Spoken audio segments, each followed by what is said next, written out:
Request was for the granting of leave of members of the PAAC so that they could go and deliberate on the first supplementary bill.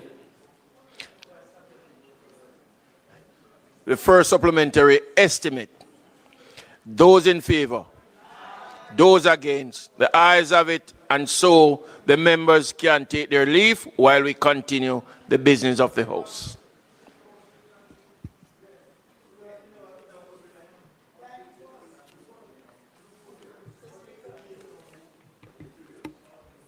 Thank you, Mr. Speaker. Thank you so much. I now ask for the recommittal of items on the agenda, beginning with statement by ministers. Thank you.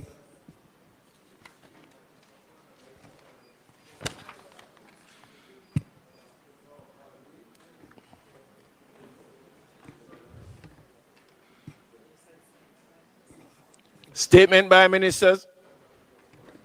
Mr. Speaker, I will advise now that the Minister of Labor and Social Security wishes to make a statement. And he will circulate copies that are available. You have copies, Minister? Please, so we can. Right. Thank you. Minister.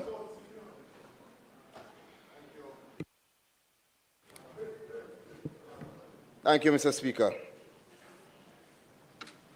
While the copies are being circulated, I'll proceed. And with me today, Mr. Speaker, is the team from the Ministry of Labor and Social Security. And the matter of relevance is the $1 billion Solidarity Program. Mr. Speaker, it is with a deep sense of duty and purpose that I stand to inform and place on the Hansard record of this Honorable House the official launch of the $1 billion Solidarity Program, a flagship initiative led by the Ministry of Labor and Social Security, launched by our Prime Minister recently, June 25th, 2025, and launched at the office of our Prime Minister, Dr. the Most Honorable Andrew Holness. This initiative, Mr. Speaker, is a very critical, important statement from the government of Jamaica, reflecting our enduring commitment to social justice, equity, inclusive development, and our continued commitment to ensuring that no Jamaican is left behind. The Solidarity Program is not just about the cash grant. Mr. Speaker, it is about dignity, visibility, and access. It provides, yes, a one-time cash grant of $20,000 to 50,000 vulnerable individuals who have never received support under any existing national social assistance program, including PAF, Poor Relief, Social Pension, NIS, pension, or the reverse income tax credit. This program, this initiative, applies a new model of inclusion, Mr. Speaker. It is important to highlight then, and very, very important for those watching or listening to understand, it is not intended to be, as other initiatives relying on the digital platform have been, a first-come, first-served initiative.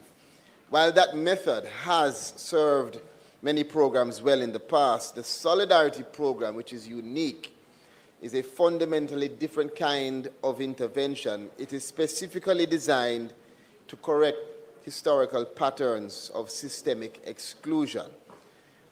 If we were to use a speed-based open access model, what it would do is it would be very efficient, but it would also inevitably leave out those persons who are least connected, who don't have internet access, who don't have the capacity, whether it is through low literacy or where they're living, they may be in social isolation. Whatever their circumstances, they would obviously not have the same ability to access the program. And these are exactly the persons primarily who we are trying to reach and to get onto the Solidarity Program. This is why the Solidarity Program is built on a strategic inclusion framework focused on fairness and equity, one that identifies and prioritizes those who are most vulnerable and often unseen to avoid systemic exclusion.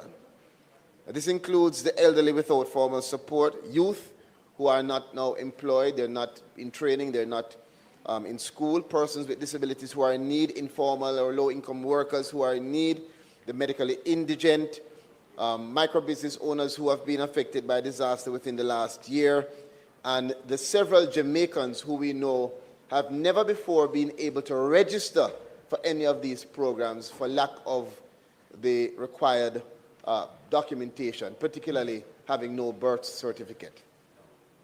So, Mr. Speaker, we have a team that is working very hard, and we have ensured to make it clear that this is to be more than just financial support, more than just a one-off boost of financial relief. The program is to serve as a bridge to opportunity.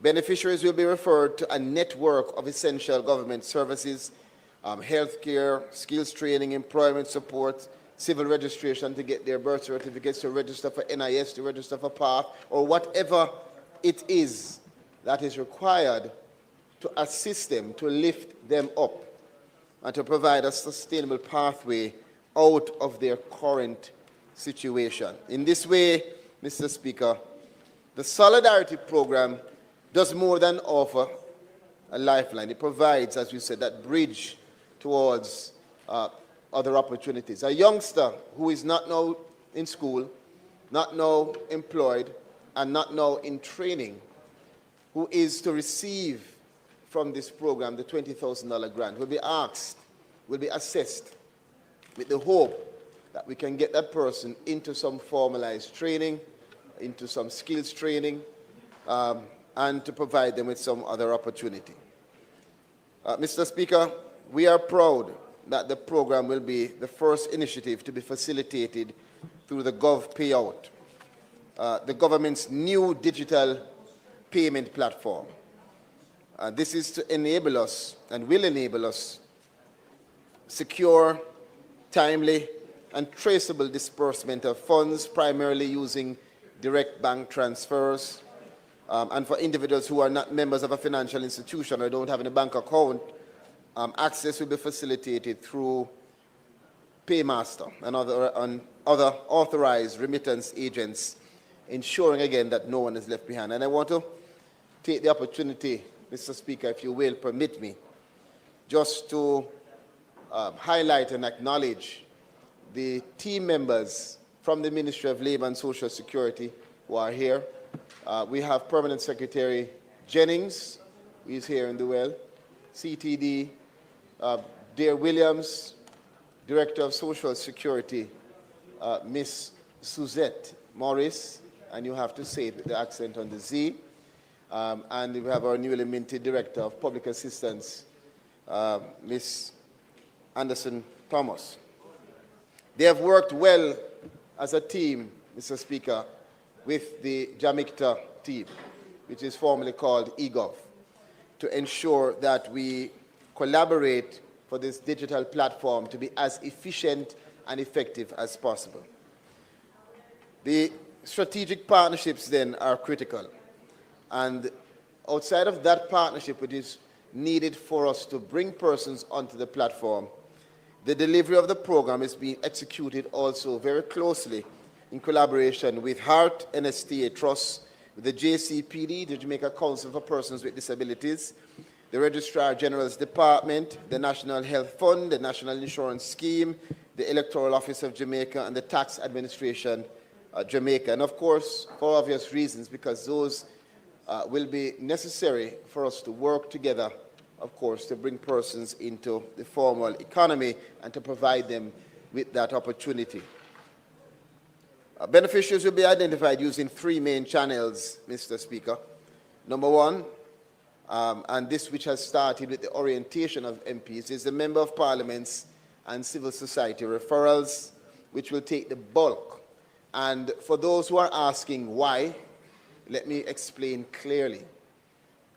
Because we do not want this program to be, as the previous programs are, based on first come, first served, or whoever has the capacity or the access, the members of Parliament are thought to be the elected officials who would have the best grasp to work with their teams in the constituencies to help to identify persons who fit within the eligibility criteria.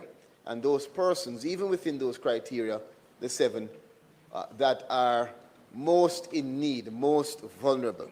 So we'll be working with the MPs, and it has started already with the orientation process for MPs yesterday morning and this morning. In addition to that, the civil society referrals will include NGOs, churches, and other community groups. And just to indicate for those members of Parliament, I know that a few had indicated that they could not come on the program yesterday or even the one today.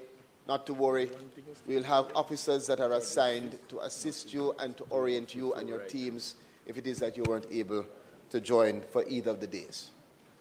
Secondly, is the ministry-led outreach by our liaison officers. So we will have officers dedicated to this program, trained personnel from the Ministry of Labour and Social Security that will go out into the community, some based on the request of the members of Parliament, others based on our own evaluation of spaces that are remote or where we have data that shows that we should go there, direct community engagement to mobilize and to ensure that we can actively locate and register the most disadvantaged, ensuring that they are not excluded due to timing, lack of information, or digital barriers. I want to pause, Mr. Speaker, just again to reiterate that the program is not anticipated, colleagues, to be easy. It's not anticipated to be, again, first come, first serve, whatever is most efficient or fastest to be done. No.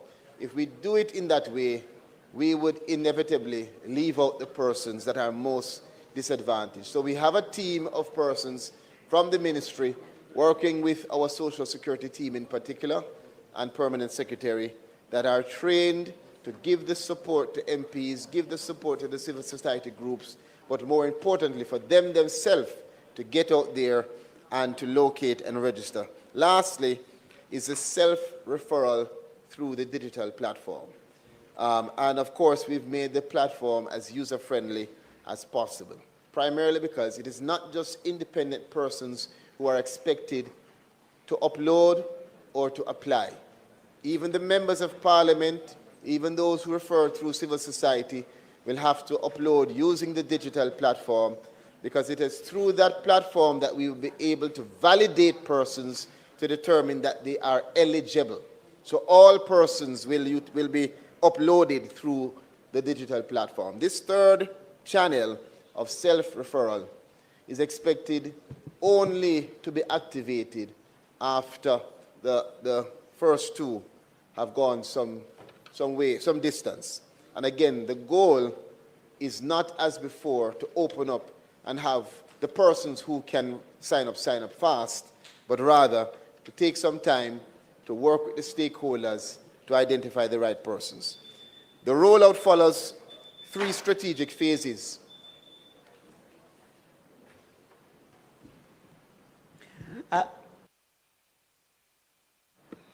Mr. Speaker, I ask that the minister be allowed sufficient time to complete his presentation. The request is on the floor that the minister be allowed sufficient time to complete his presentation. Those in favor? Those against, the ayes have it. Minister, you may continue. Mike.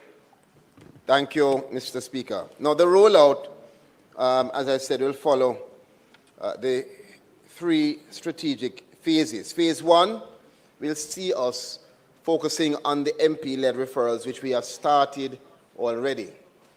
And that will see us orienting, working with MPs, training their teams, giving them support so that they can get through the growing pains, the initial pains, and start to submit the applications for and on behalf of the eligible individuals. Phase 2 will see us engaging the civil society groups, including churches, and phase 3 will be for the individual referrals. Now, as a matter of support system, Mr. Speaker, a comprehensive national public education campaign will also follow the phases as they roll out, and we will utilize traditional and digital media, SMS, voice messaging, helplines, every possible means to ensure that we get the information out, and more importantly, that we will create facilities to receive questions from the public where they have any queries or concerns. We have helplines that we have indicated at the launch. I'll just reiterate them. 3 helplines: 876-676-5699, 876-676-5697, 876-922-8000-13. Again, as I mentioned those, let me say to the public one more time. The digital platform is not live for individuals to go on and make submissions. We've received several calls about that, so I just want to clarify that. The first phase will be for the members of parliament, and I've explained why. Training workshops for key stakeholders have already started, with the members of parliament having workshops yesterday morning and this morning, and more to come where necessary. And the ministry stands ready to assist with any technical or administrative challenges, and we will facilitate all members of parliament and their teams in that regard. I've already started to get calls, and we've already started to apply officers to teams to give them the support. So, Mr. Speaker, in closing, the Solidarity Program is much more than just a financial intervention. It is a testament to the government's people-centered approach, inclusive, data-driven, and compassionate.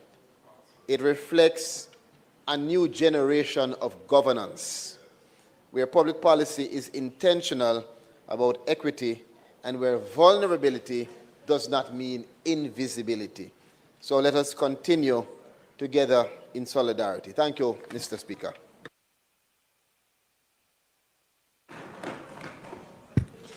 Mr. Speaker, Minister, I have some questions. First, can you tell us about the verification process once applications are received? And I ask because there are a number of other programs that persons benefit from, whether they be PATH, Poor Relief. Are all of those persons who are on other programs applicable to sign up for this one? That's the first question. And then, what would be the process on the part of the ministry to determine whether somebody is in fact in need? Because anybody can apply, we can refer anybody. What steps are you going to go through to determine that John Brown is not just trying to court the game and don't really need the money, but this person actually needs it? Secondly, the allocation, and I am one of the MPs. I wasn't able to make either yesterday or today, so I would welcome the opportunity for a session. So I had somebody from my office attend, but I still, for myself, I would like to participate. So I'd welcome an opportunity for that. Secondly, MPs will make recommendations of 300 persons. That puts you at 18,900. So there are about 31,000 outside the MP network. So those would be the persons in the second or the third phase that would, on their own, go and apply. If you can, you can verify that for me. And then, could you indicate what is the anticipated time frame between somebody making an application to verification to pay out to the paymaster or whoever the remittance agency is that you anticipate all being well 6 weeks, 8 weeks? What kind of time frame are we talking about? And then if, for example, there are more than 300 persons that, all right, I submit 300 for my constituency, but later on, other persons independent of me come from my constituency. That's not going to be an issue once my 300 quota has been met. If persons within my constituency independently apply, verified, and are get paid. That's not part of my list, and those people would be okay nonetheless. So if you could answer those questions for me.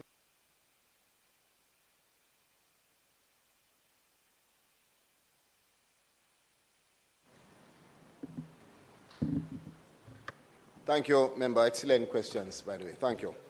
As it relates to the verification process,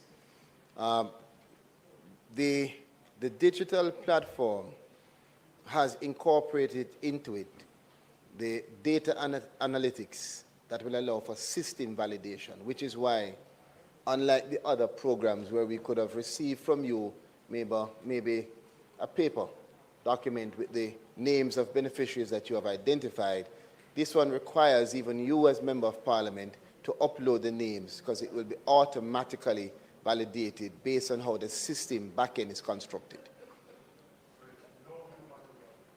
Pardon? No, this, well, only to construct the backend that will allow for us immediately to have validation across all of the various lists, whether it is path, whether it is reverse tax, whatever list, to check whether you're on any of those things prior to this application. So just to be clear, so if you have already benefited from one of those, you will not get this one, just to be clear. So exactly. So if you are already benefiting from PATH, if you are already benefiting from social pension, then you are not expected to be an applicant for this. This program is particularly for those persons who are not now within the government's reach of services and who have never been able to register because of some barrier, whether documentation or they live in some remote area, just haven't heard, or whatever it is. Which is why I said this is not expected to only be easy and efficient. We're going to have to take some time to work with you and your teams to do some of the hard work to get persons into the formal economy. So yes, that's system validation. Secondly, you spoke about the anticipated time frame.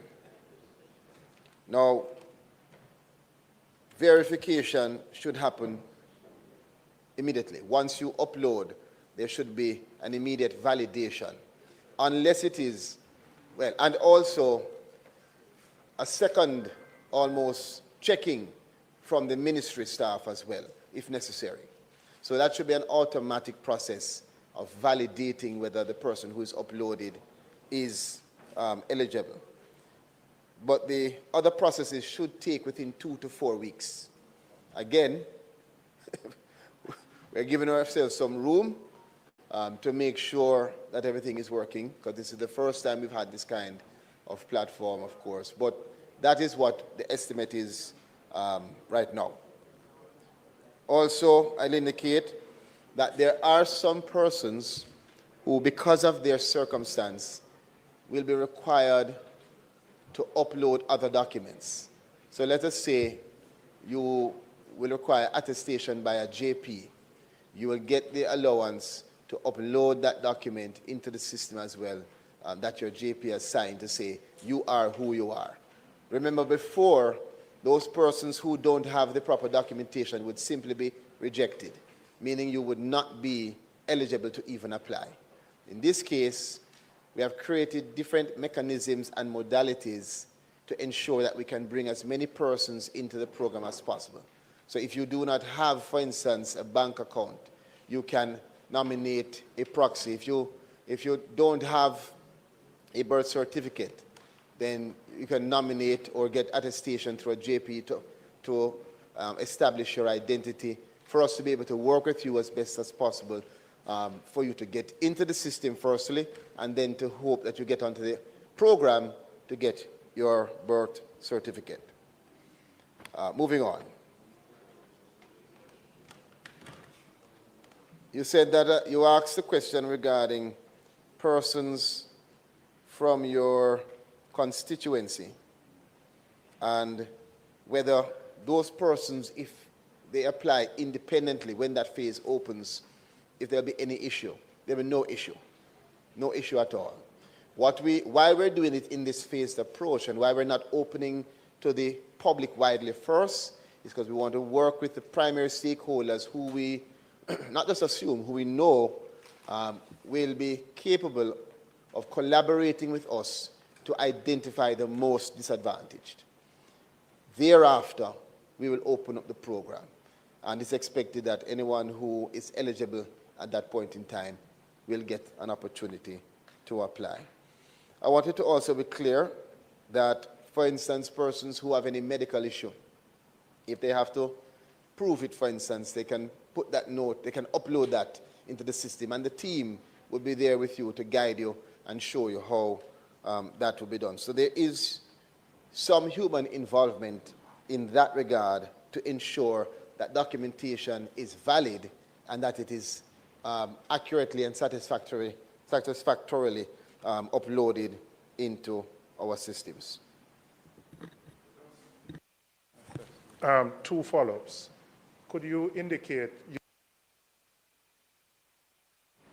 you said if somebody is already on an assistance program, they won't qualify. Now, in many cases, the person won't necessarily tell us, the Member of Parliament or our office, that they are benefiting from another program. So is it that once that information is uploaded and you verify the TRN and you figure out that this person is already on path, it automatically denies them, and that doesn't reduce my 1 or 2 out of my 300?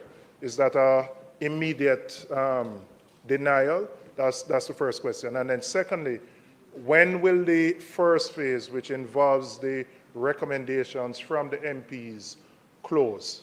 So that, well, I assume because we did the training yesterday and today, it would be open. Is the portal up? No, but when would that, when would that phase close for MPs, the cutoff period for that first phase? No.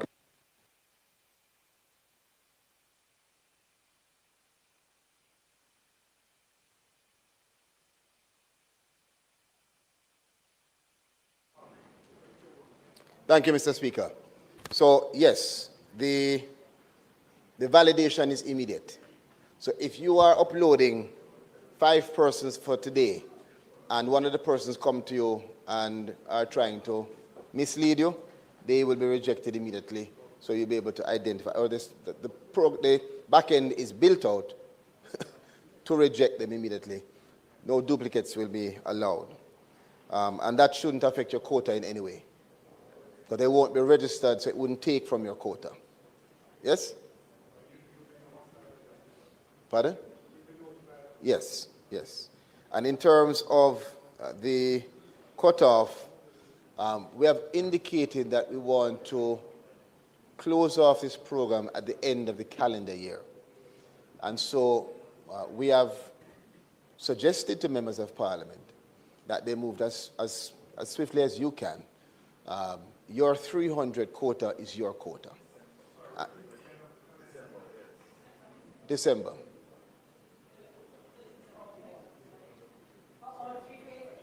We're trying to close off all of the registration and so by the end of the calendar year.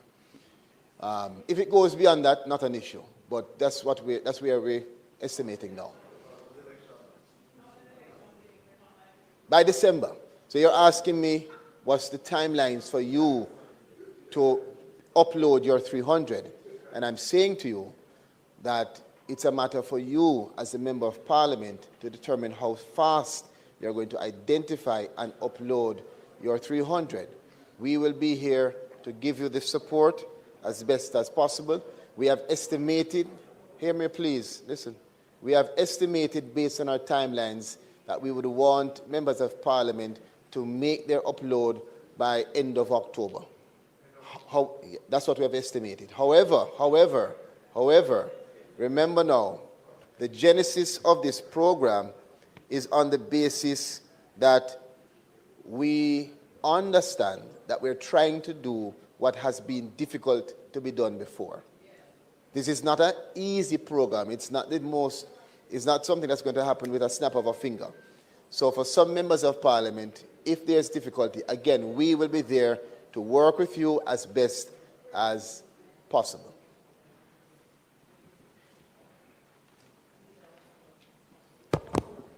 Quickly.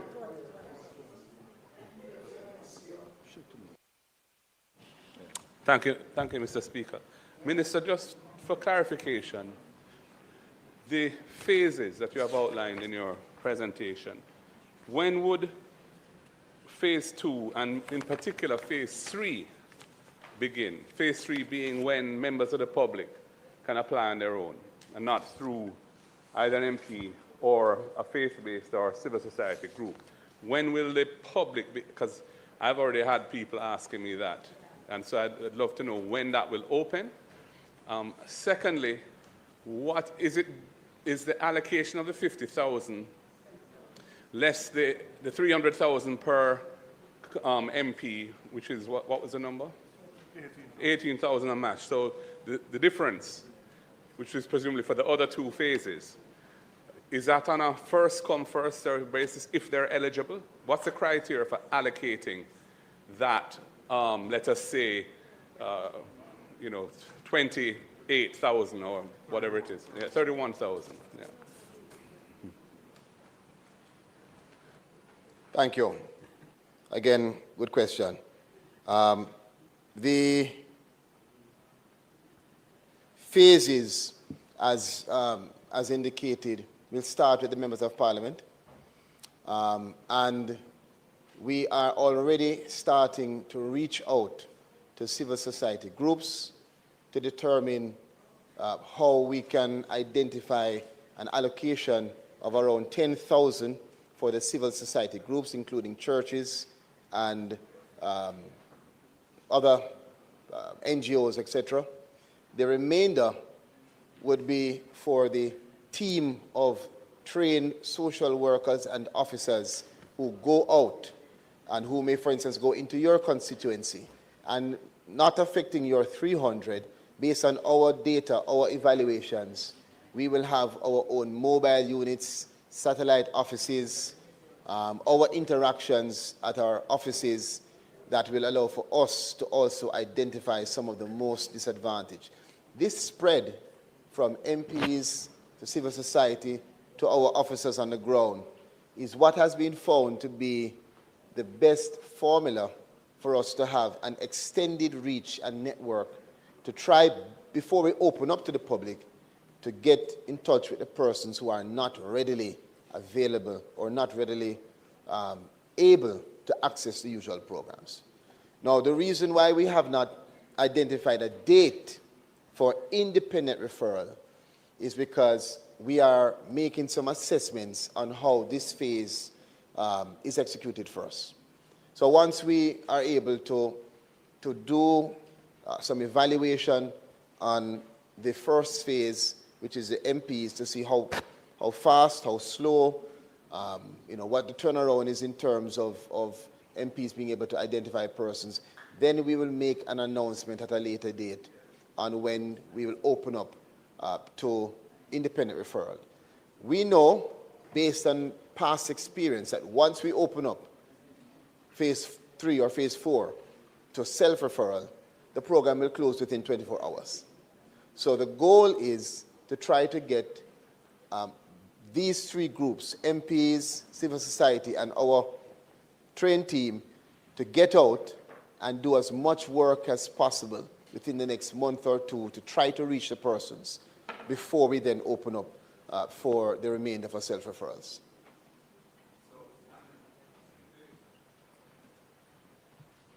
This second part of my question, which is, assume you do at some point get to opening it up, what will be the criteria for allocation among eligible persons? If there's more demand than there is supply, so to speak, what will be the criteria for determining who gets and who doesn't? All right, so if we, again, remember, we have all of these estimates. So we have estimated by mid-September for individuals to now have access, if all goes well. The criteria does not change. The eligibility criteria remains the same.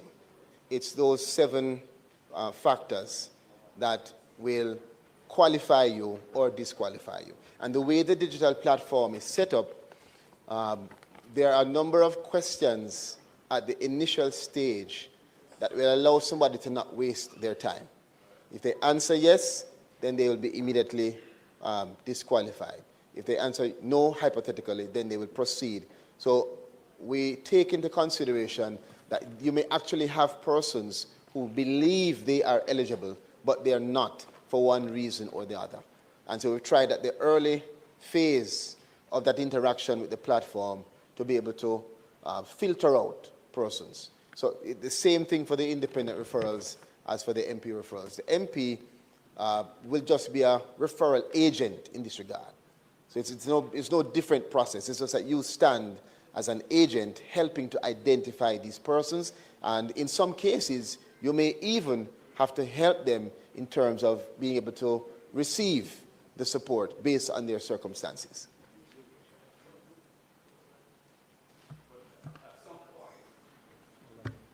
At some point, there may be a pool of a portion of the 50,000 that has not been taken up by the MPs, by the civil society groups, faith-based groups, or by the officers of the ministry going into communities. Having gone through all of that, there may be a pool, and that would be then open to the eligible persons, hopefully, to apply.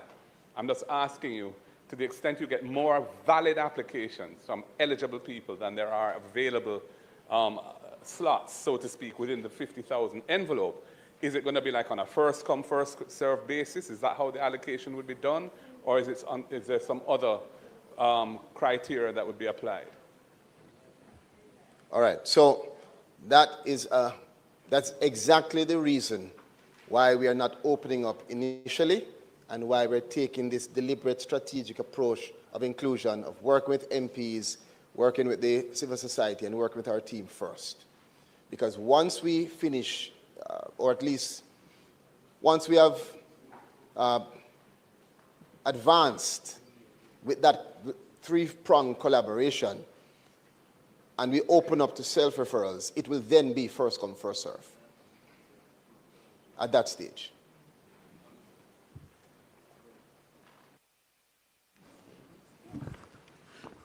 Minister, 2 questions. I appreciate that the financial benefit is one element of the overall package.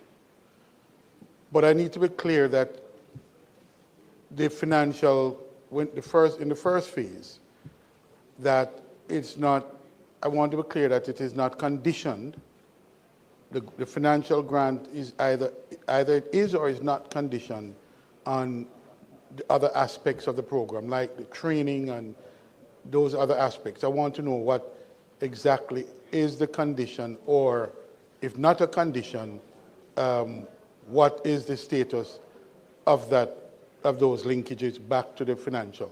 Is it conditioned on that? That's the first thing I want to know. I'm not clear if it's a precondition. The other question is, you said your ministry resources will be made available to the members of parliament to support. Is that on a per constituency basis, or it's just a pool of persons which you might be able to get from time to time? How will you address that particular approach? Is there a person assigned to my constituency, the other constituencies, that you can call on to assist as the need arises? Thank you. Just to start with your latter question. Yes, so we have persons in the ministry, and the letter that you would have received would have already identified 2 of our leaders who will be available to answer any of your questions or to direct you to either an officer who will facilitate working directly with your team or anything otherwise. So we have persons assigned specifically to assist members of parliament. We also want to make it clear that whether someone is eligible or not, once they contact us, they will have an opportunity to get access to the other essential services. The real goal of the program is to bring persons over into formality, to bring them into opportunity. So let's say someone comes and for whatever reason they're ineligible, but they're not registered with NIS, they're not in heart, they should be, but they're not on path. Whatever it is, we are not turning that person back. This is, for us, our effort to truly have no one left behind in action. It's not going to be easy. And I've had to say that to a few persons today. We could go the easy route of just saying, open it up, whoever comes on, comes on. But that would defeat the purpose of truly trying to have strategic inclusion of persons who couldn't get on before. Now, after we have finished with this program, we anticipate that now thousands of persons would never be eligible for this again. Because at that stage, you should now have been either registered or placed in a program or something that would elevate you up into formality. I'm not sure if you asked another question. Oh, you were saying about conditional. So, yes, the intention is to ensure that persons who apply for the program or who you select for the program do get the more important part of it, which is that registration, that birth certificate. So yes, that is part of it. However, again, because of our experience, and I want to remind persons, the Ministry of Labor and Social Security does this every day. So for our offices, for our officers, this is not just a program. We do this daily. So we find a way to give support where it is needed. But generally, not looking on individual circumstances, we would like for persons who apply to this program to get the benefit of the more critical element, which is that social support and sustainable support.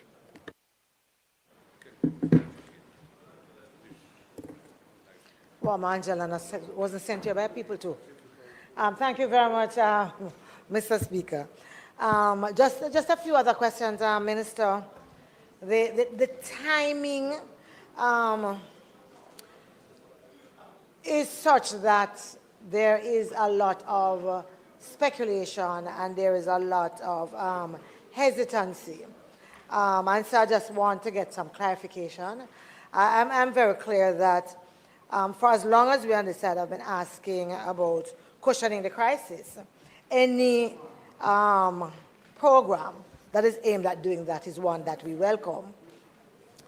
But there are some questions. Minister, the Solidarity Liaison Officers, I wanted to ask whether or not, what is the difference between the Solidarity Liaison Officers and the regular staff at the ministry? Yeah? I asked just to have an idea as to whether or not these are regular staff members who are assigned to this program, or whether these are individuals specifically recruited for this program. You know, just so that we have a broader picture as to who are some of the persons who will be helping us to complete the applications and so on. So that's one. Secondly, persons have been asking, not just with this program, but other programs that we do like this. We know that we have the Data Protection Act, but people are also concerned about the use of their information, their data, through programs like these. right?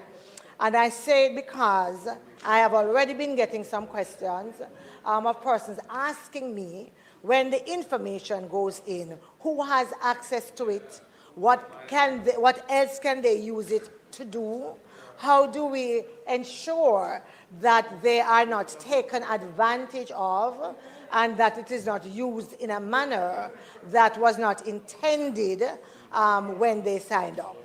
So that is the second question that I would like to do. Minister, I heard you saying that you'd want to see the first phase led by the MPs and the MPs that you'd want us to complete, let's say about October, I think was what you said, if I heard you correctly. When can we expect that the portal will be open to receive applications? Upworking, yes, so we can do that. So that's one. I also wanted, Minister, persons have been calling me already because they have, I think, gone to the ministry, is what some of them told me, and they were told to go to their MP. So now that I look and I see all the other avenues through which that can be done, I know that you have said is phase one is MPs and phase two is the engagement of churches and civil society. I just want to make sure, you did say 10,000 for the NGO group, 19,000 for the MP group of 63, and so on. But I'm wondering, Minister, how we make sure that persons are aware of all of the individuals, institutions, and societies, civil society organizations that actually are able to help with applying, so that we don't get 1,000 people coming to us because they don't think that there's anybody else that they can reach out to. So I mean, I think that will be important for persons to actually know. And so that since we are likely to choose those individuals who are most destitute as the ones that we are going to put through, that persons are clear that there are other places they can go, even though there is some lag in terms of when they come on stream. So just knowing when to expect the NGO and civil society and faith-based organizations to come on stream would also be important, right? When it will be open to them. The other part, the last thing, Minister, the solidarity liaison officers and members from the ministry are going to be trained individuals. I know that you have said that we will have access. I think it's, I saw 2 officers who were named in the letter that was sent to us. And I wanted to know whether or not the introduction that we got, let's say with the meeting yesterday, whether that is the full extent of the training that will be offered to the members of parliament. Because even though it's with 2 officers, I can imagine how bombarded each MP's office is going to be, and would love to make sure that we have resources in the office properly trained, sufficiently trained to be able to really handle the more mundane cases, and would only then have to refer the more complex cases to your trained officers. Yeah, I think for now, that is it.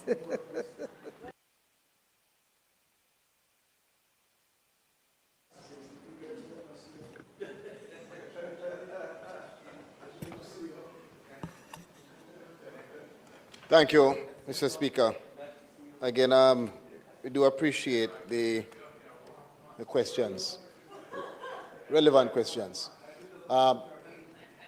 Recognizing the heavy weight that our staff already carries, we are going to be contracting, and have already contracted persons who will be working as solidarity officers. But that clearly will have to be with the integration of our staff members. But this is not a program that is expected to be done in isolation of those ordinary staff members who have the experience. It is going to be a collaboration. But we do have a specific unit that is identified to do the heavy lifting in terms of the program. That's number one. Two,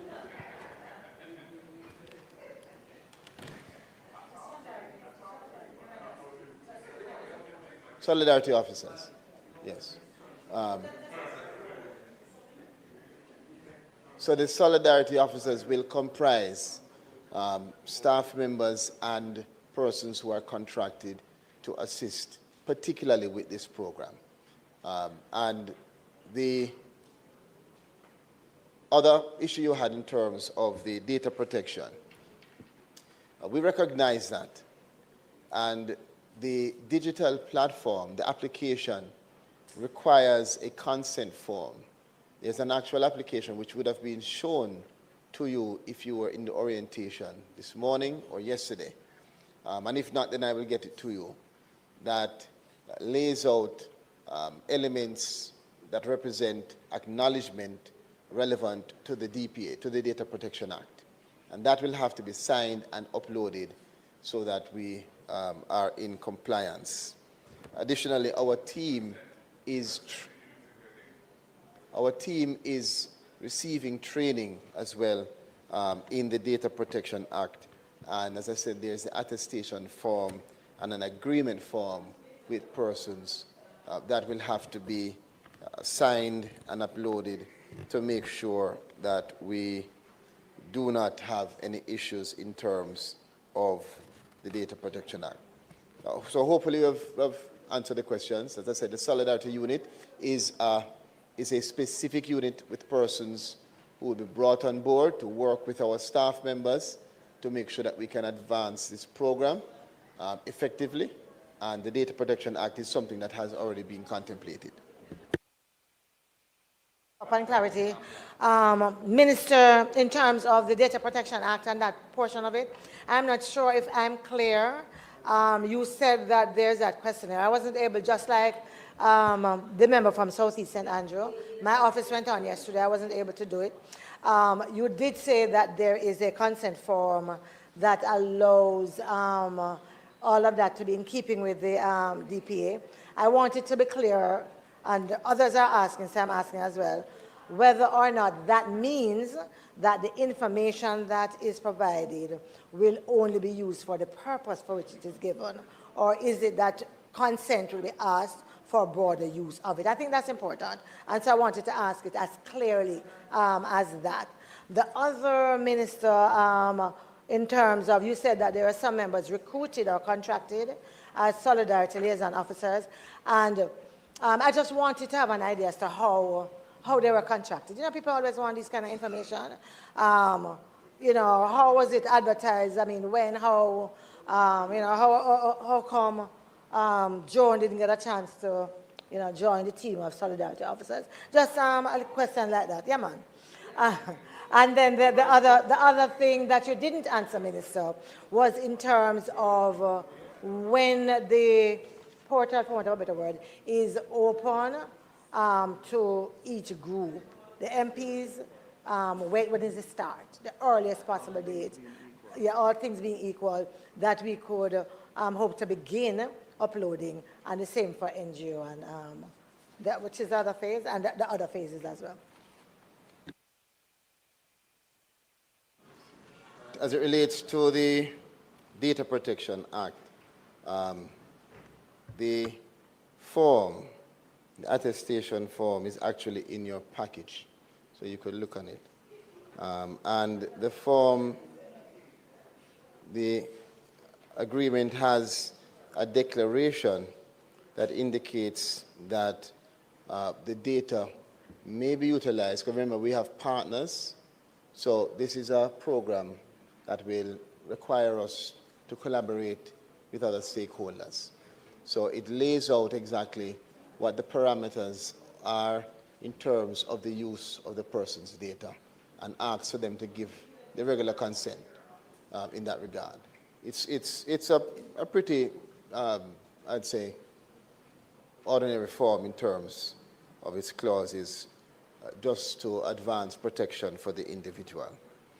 Also, in terms of the solidarity officers, I'm not a human resource officer, but I could try and get the HR if you want to give you some details. But I gather it's the normal process of ensuring that we get the right persons to do the right job. Not clarity, Minister. I'll await the response from your HR officer through you. Minister, I just got the documents. They're kind of fine and tiny. And with the glasses that I actually use, with the glasses I actually use, it's going to take a little time. I have to take it off to read it. But Minister, I was struck by what you said, though, about partners who you might need to share the information with. And I understand that. We're talking about several government agencies and different programs and so on. But I couldn't come in here and don't ask you, because when I go home, people can ask me in the constituency. I think what we really want to make sure is that in the same way persons expect us as members of parliament to upload, put in the data and upload it, we want to make sure that when it gets to your office, Minister, that it is shared with government agencies, and that it actually does not fall in the hands of political hacks.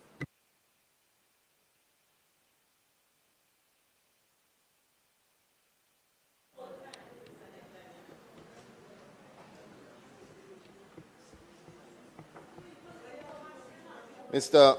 Speaker, I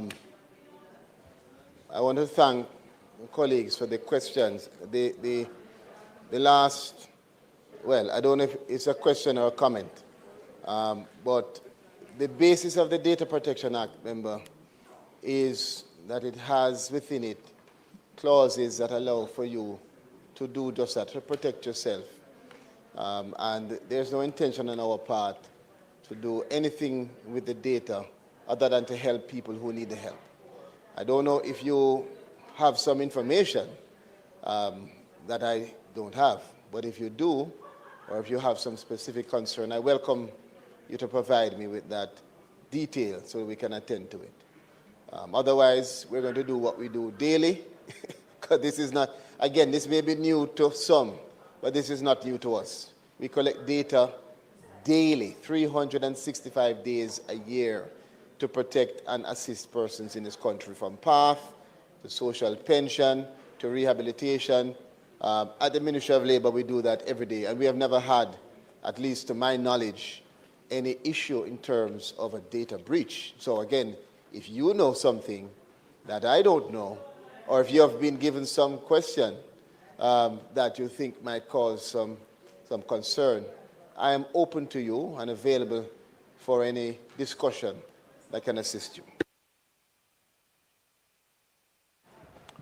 The member from Southwest, Clarendon.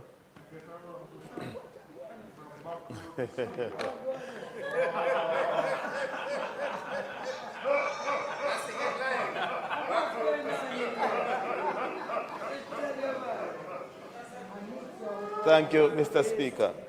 Minister, earlier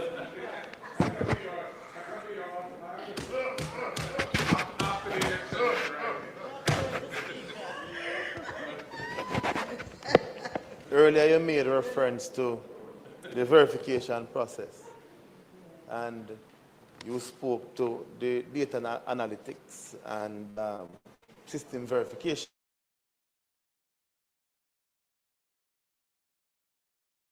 Then you be signing some document that should be uploaded. How will the system be able to verify whether or not the JP that signed that document is in fact permissioned to be a JP and authorized to sign as a JP? You see the dangers of it. And then we're looking now at the payment methodologies. So you spoke to bank transfers, you spoke to how intended beneficiary be notified that they have been selected for the program. And in the case of where they are to collect, how will they be notified as to where they are to collect? In terms of the program itself, and given the timelines that you have provided, I think we are in a very dangerous window where it is not a matter of what your intention is, Minister, but the perception. And sometimes perception outweighs reality. And it would be very unfortunate for the ministry to be cast into disrepute were a certain event to happen in the middle of the process of disbursement. So what safeguards are there to protect the reputation of the ministry? And it's a very serious point. And I make that point with the greatest of sincerity. I am not saying that is a bad program, but I am saying that the window and the timelines you have provided, to date you have not specifically said. Member, please stick to the line of question. question. Yes, please. it's a question. Please stick to the lining of question, Thank member. you, one Thank day, you. Busha. No problem. Stick to the lining of questions, Thank please. you, one day, Busha. The point is a question. So the question is, what safeguards are there? You must listen to the question. To ensure that the reputation of the ministry is not brought into disrepute. It's a serious question, and I know you appreciate it.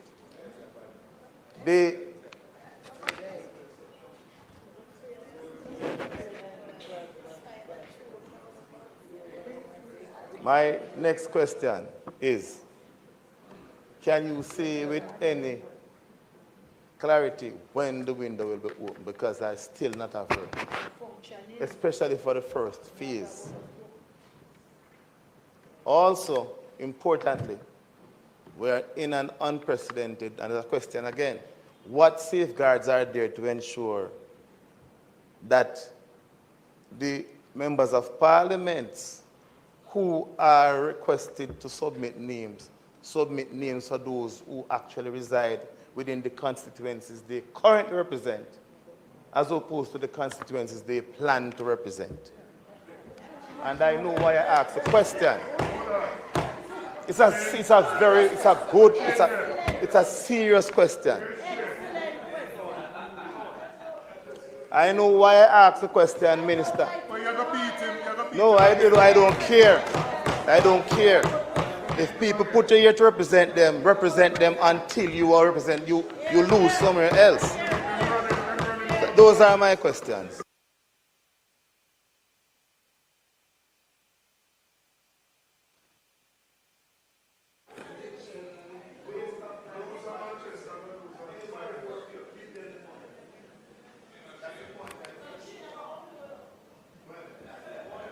Mr. Speaker.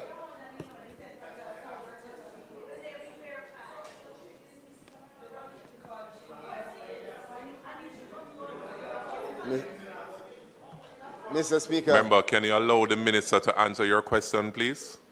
Thanks. I'm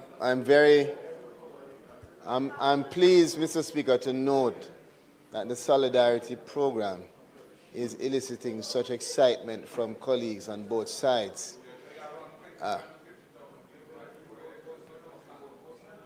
I know. I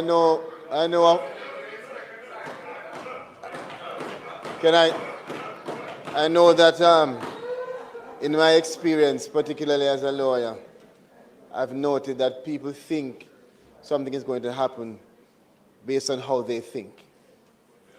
And so let me just alleviate the fears of the many persons that might seek to cast aspirations on a very important program. This program is not a spur-of-the-moment program, similar to many that have been developed in the past. This is And I'm not talking about you, member from Southwest. I'm not talking about you. You know that I would never speak of you that way from Clarendon.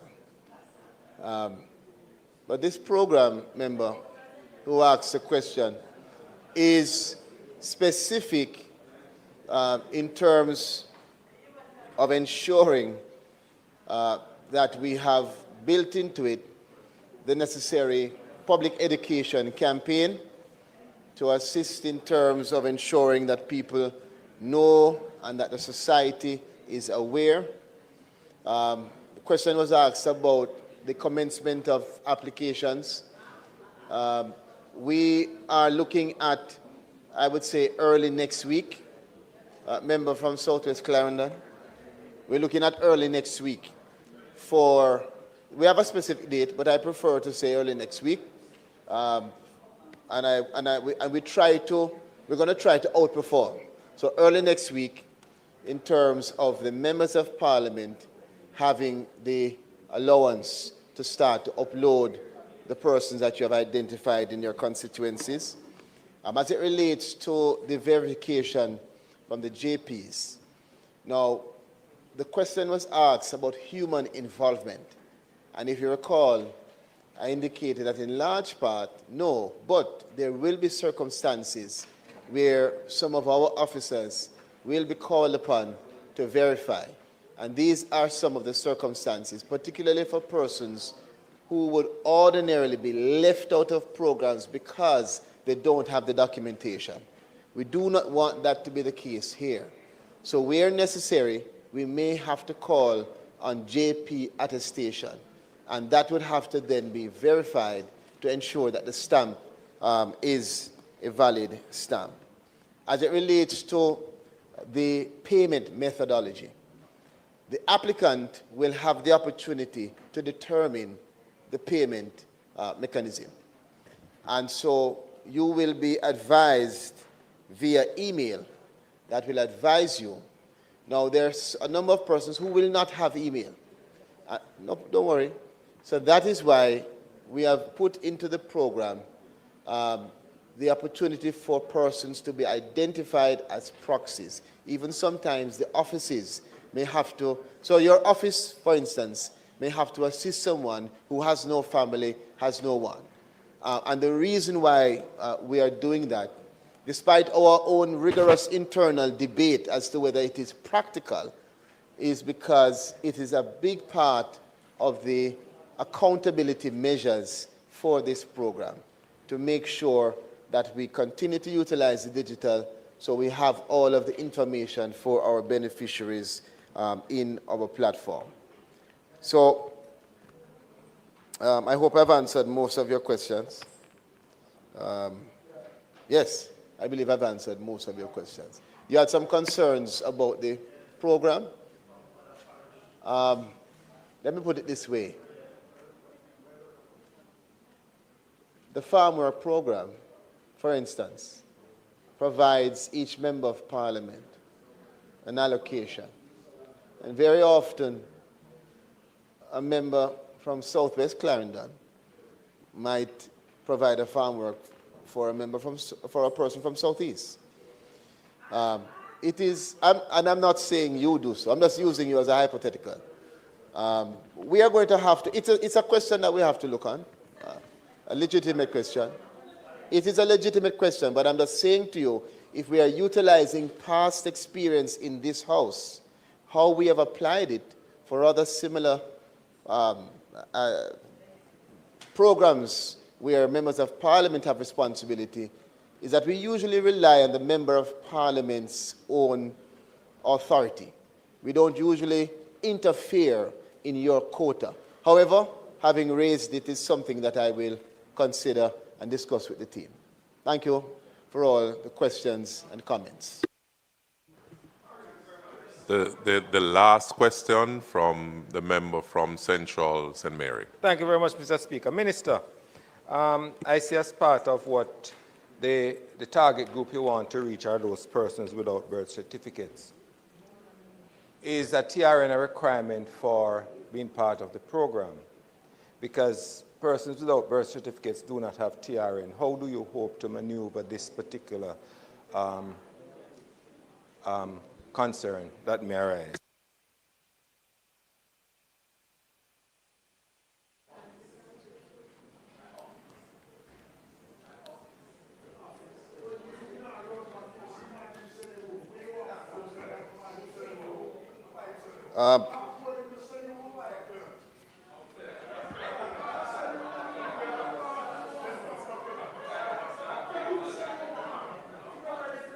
All right. Mr. Speaker, as I answer the last question posed by excited parliamentarians, that group is the only group that will not require TRN. And it is because, again, this program is very strategic in its assessment of the nature of the persons that we're trying to bring on. We have incorporated something very new, which we're trying, which is the identification of a proxy within the digital platform that can facilitate that kind of candidate. So hopefully that answers your question. Thank you. Thank you, Minister of Labor and Social Security. Thank you, Pierce, and your team for the support. Bills brought from the Senate. The following is a message from the President of the Senate. I have the honor to advise the Honorable House of Representatives that on the 20th day of June, 2025, a bill entitled An Act to Amend the Criminal Justice Administration Act was passed in the Senate without amendment. And further, I wish to also advise that on even date, a bill entitled An Act to Amend the Offenses Against the Person Act was passed in the Senate with 2 amendments, and a bill entitled An Act to Amend the Child Care and Protection Act was passed in the Senate with 2 amendments. I further have the honor to advise that on the 27th day of June 2025, a bill entitled An Act to Amend Provisions Relating to Penalties and Monetary Obligations in Various Enactments and Connected Matters was passed in the Senate without amendment. And further, on even date, that a bill entitled An Act to Amend the Cradle Larceny Prevention Act was passed in the Senate with 3 amendments. Mr. Speaker, the amendments to a bill entitled An Act to Amend the Offenses Against the Person Act, which was passed in the Senate on the 20th day of June 2025, are as follows. In Clause 2, delete paragraph A and substitute therefore the following. A in subsection 1 by deleting paragraph B and substituting therefore the following B. Section 2, subsection 2 shall be sentenced to imprisonment for life and for or such other term as the court considers appropriate. 1, not being less than 30 years, and 2, if the victim is a person under the age of 18 years, the court may impose an additional period not exceeding 5 years on the term specified under subparagraph 1. 2, delete paragraphs C and D and insert the following as paragraph C. C in subsection 1CB by deleting subsection 1 and 2 and substituting therefore the following. 1, a sentence of imprisonment for life. The court shall specify a period being not less than A, 45 years, if the victim is a person under the age of 18 years, or B, in any case not falling within paragraph A, 40 years, or 2, any other sentence of imprisonment. The court shall specify a period being not less than A, 25 years, if the victim is a person under the age of 18 years, or B, in any case not falling within subsection A, 20 years.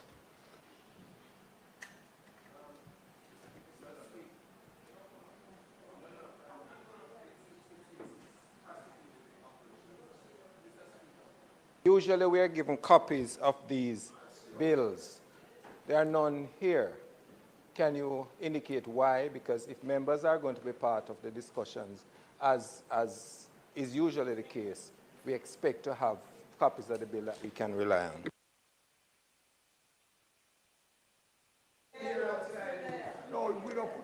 Member, the bill should be on the table. If not, we will have it provided to you. They were circulated, apparently. They were circulated. The amendments were circulated earlier. Minister? Mr. Speaker, I now ask for your consent that the Senate amendments to a bill entitled An act to amend the Offences Against a Person Act to be now considered and approved. Those in favor? Aye. Those against? Ayes have it. Mr. Speaker, I now ask that the Senate amendments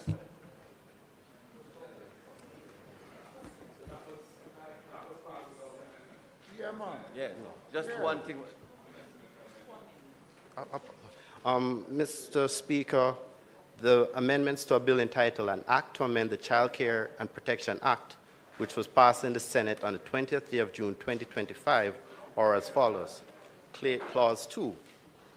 In the new section 78(3)(a), delete subparagraph 1 and renumber subparagraphs 2 and 3 as subparagraphs 1 and 2, and B, in subparagraph 2 as renumbered, insert next after the words the offender is the words a person referred to in subsection 2B or. Mr. Speaker, I now ask for your consent that the Senate amendments to a bill entitled An Act to Amend the Child Care and Protection Act be now considered and approved. All those in favor? Aye. Those against? The ayes have it.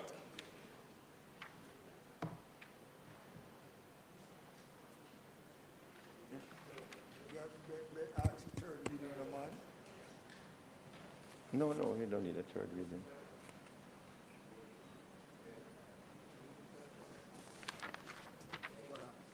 Okay. Mr. Speaker. Madam Speaker, I now ask. Mr. Speaker, I now ask. Mr. Speaker, I now ask for your consent that the Senate amendments to a bill entitled An Act to Amend the Predial Larceny Act be now considered and approved. That's the one? No. Offense against a person.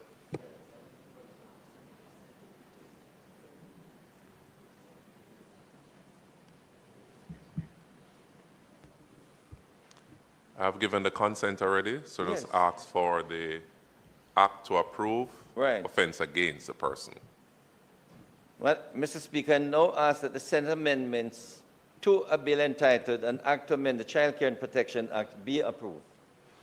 The question is that the Senate amendments to the bill entitled An Act to Amend the Offense Against a Person Act be approved. Those in favor? Aye. Those against? The ayes have it.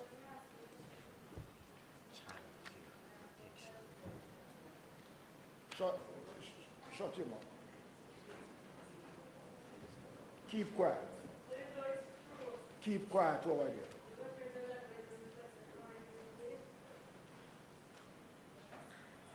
The first one? Child care and protection. I just did that one. No, the one which the Senate amendments to a bill entitled An Act to Amend the Offences Against a Person Act be approved.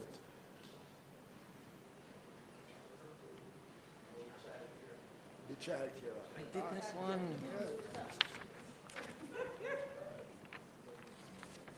Again, Mr. Speaker, I now ask that the Senate amendments to a bill entitled An Act to Amend the Child Care and Protection Act be approved.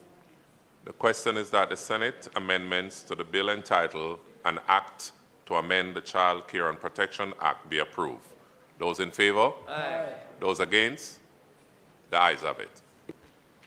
Mr. Speaker, the amendments to a bill entitled An Act to Amend the Predial Larceny Act, which was passed in the Senate on the 27th day of June 2025, are as follows. Clause 3B, Section 11.4 is amended by deleting the word lawful and substituting the word, therefore, the word reasonable. In Clause 10, in the first column headed enactments of the first schedule in relation to the Trespass Act, delete the words sections 2, 4, 5, 6, 10, and 11, and substitute, therefore, the words sections 2, 3, 4, 5, 6, 10, and 11. Clause 11, in the schedule of consequential amendments in relation to the Trespass Act, insert next after section 2 the following. Section 3, delete the words not exceeding $10,000 or to imprisonment for a term not exceeding 6 months, and substituting, therefore, the words not exceeding $500,000 or to imprisonment for a term not exceeding 1 year. Mr. Speaker, I now ask for your consent that the Senate amendments to a bill entitled an act to amend the Perennial Lasting Act be now considered and approved. Consent given. Mr. Speaker, I now ask that the Senate amendments to a bill entitled An Act to Amend the Perennial Lasting Act be approved.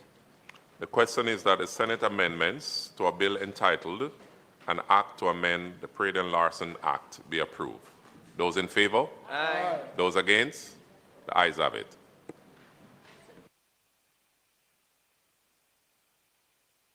Petitions, papers, reports from committees, public business.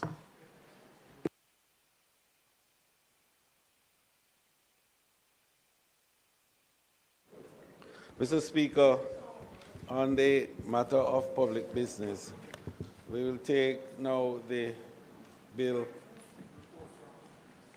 entitled An Act to Repeal the Tourist Board Act and for connected matters thereto.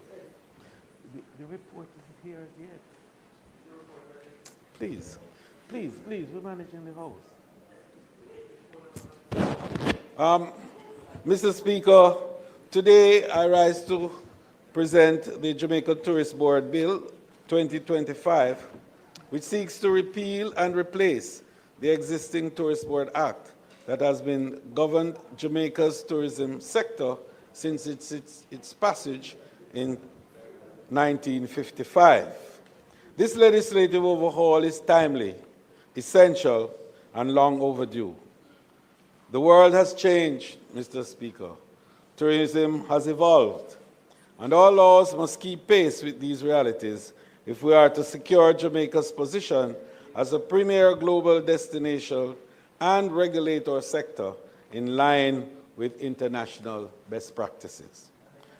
The tourism industry has undergone a dramatic transformation over the past 70 years, driven by changing traveler preferences, increased competition, technological advancement, and a growing focus on sustainability and resilience.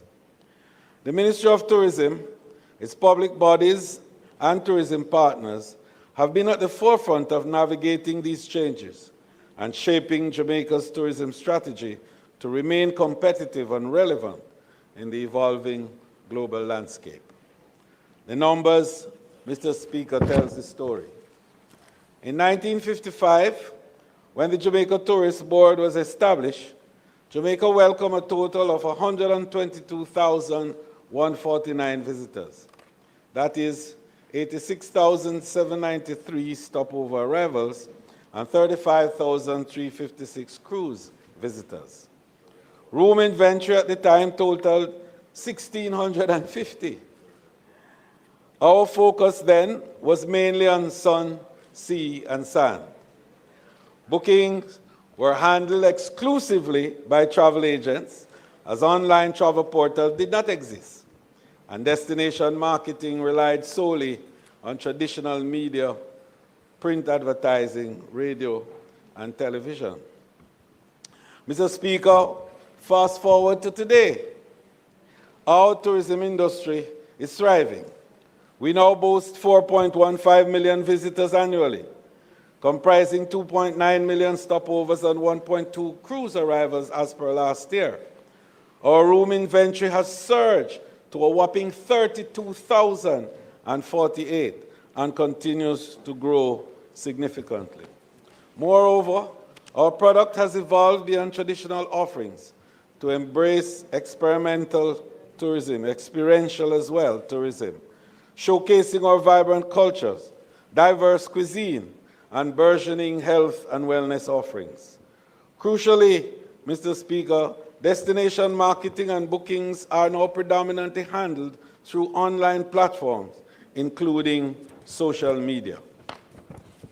And of course, Mr. Speaker, the Internet of Things have literally taken over the tourism experiences, virtual reality, mixed reality, augmented reality.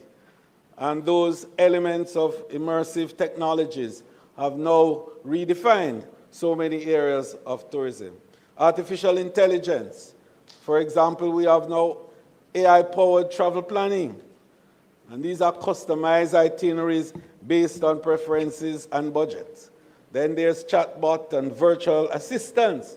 So people now are talking less to one another, it seems, and more to these cognitive systems that have been established. The AI-driven flight search is also a big area where now we can determine how many million people are interested in us by way of doing these searches. And we find that Amadeus and companies like those are producing valuable data in a manner never before experienced. The issues of sustainability and efficiencies have become important elements of consideration, both in terms of ensuring sustainable fuel for cruise ships and renewable energies for hospitality areas. Nowadays, we are even seeing smart luggage innovations. You go into the airport now and you see the trolleys moving, and they are going directly to the passenger who is designed to go to. And you can't interfere because it will ignore you completely and even bounce you out of the way as it moves to the specific area that is going. Digital transformation, online booking platforms and mobile apps and contactless payments are all features of the new landscape. And there are more emerging technologies, Mr. Speaker, blockchain, for example, to secure bookings. And the Internet of Things is enhancing the way in which operations are had. More importantly, the use of 5G and advanced Wi-Fi are improving connectivity across borders and in various new destinations.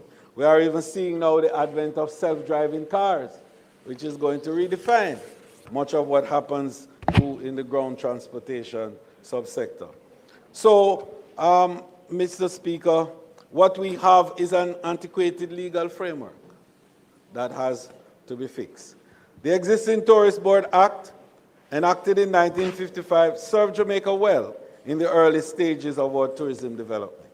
However, the structure and content of the Act reflects the reality of a much earlier era. Over that decade, Jamaica's tourism has evolved into both size and complexity that are now creating new business models, new technologies, as I indicated, and visitor expectations are reshaping the total landscape of tourism. The current legislation no longer adequately supports the sector. The proposed bill modernizes the legal foundation to ensure that it supports current operations, anticipates future development, and aligns with Jamaica's vision for a robust, well-regulated tourism industry. Jamaica's tourism sector has diversified also over time with new business models and new enterprising offering new experiences. These offerings bring economic benefit and attract a broader visitor base to Jamaica. However, the current legislation does not adequately capture or define these types of operations. The new Act therefore seeks to modernize and clarify the categories of tourism enterprises. For example, tourist accommodation, tourist attraction, and indeed water sports activities. So these are three of the main areas that the bill seeks to create new and more modern framework for operation. And there's, of course, the need for greater regulatory oversight. So while the JTB has played a vital role in marketing destination and supporting sector growth, its current legislative mandate does not provide a clear or comprehensive basis for regulating the full range of tourism enterprises now operating in Jamaica. The updated legislation will introduce a new registration process as a first step prior to licensing. The rationalization of overlapping functions. Tourism continues to be one of Jamaica's most vital sectors, driving job creation, of course, business opportunities, and national revenue. However, the current Act does not provide sufficient coverage for the full range of activities now considered part of the tourism product. In other words, what we're calling now the vast array of moving parts that are now having to be created in a confluence of action and activity to enable a product to be developed with a value and a price. And the ranges are now wider.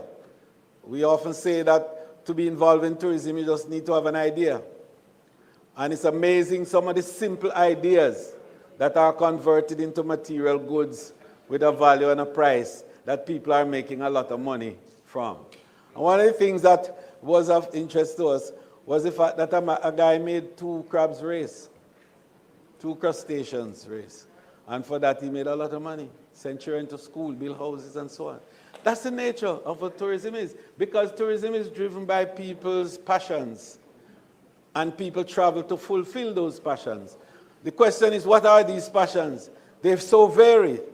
And once you are able to visualize a passion point and build a product to satisfy that passion point, you are into the consumption pattern of the tourist. And for that, you can make money. So a legislative arrangement has to anticipate new passion points and to be able to enable participants and partners to operate within it. So the new legislation ensures that the legal framework is updated to support the sector's continued growth, enhance regulatory clarity, and provide the JTB with legislative tools needed to manage and develop tourism in a structured and practical way. Mr. Speaker, the Jamaica Tourist Board bill introduces a modern and comprehensive framework to address these challenges. Key to these factors include: 1, expanded definition. The bill now updated and clarified definitions to reflect the scope and complexity of the modern tourism activity. 1, it defines tourists as a person who travels to a place outside of their usual environment for a purpose, including business or leisure, other than to be employed by a resident entity in the place visited. Meaning to say, if you are coming to work in the area, you can't be defined as a tourist. And we need to look at that too, because there's the issue of these digital nomads that are becoming part of the landscape. So we have to anticipate that. And so there's also the question of domestic tourists, a resident who uses the facilities of a tourism enterprise. Meaning to say, any Jamaican who uses a hotel or any other facilities would be regarded as a domestic tourist. Tourist accommodation, a facility or premises offering lodging or sleeping accommodation to any tourist or domestic tourist for hire or reward of any kind, including: 1, a hotel, guest house, villa, apartment, or homestay. B, a caravan or other vehicles, boat or ship. C, timeshare accommodation. Or D, any premises where accommodation is offered by a proprietary owner, agent, or manager with a home or an apartment. 4, a tourism attraction. What then is a tourist attraction? It is a commercial enterprise that attracts visitors for its inherent or exhibited natural or cultural value, historical significance, natural beauty, or the opportunities it offers for leisure, adventure, or amusement, or a facility that the minister may approve from time to time and includes water sports activities and so on. So that speaks to the very point I made about the passion points of people that we have to build products against, and those evolve and change with the day almost in some instances. So what you need is a nimble legislative arrangement that is able to respond to those innovations from time to time. A water sports activity, a tourist attraction which provides water sports services to members of the public for reward and or under the riverine or marine environment. That is to say, activities that happen on the rivers, tubing, that sort of thing, river rafting, and that type of activity. Licenses and registration.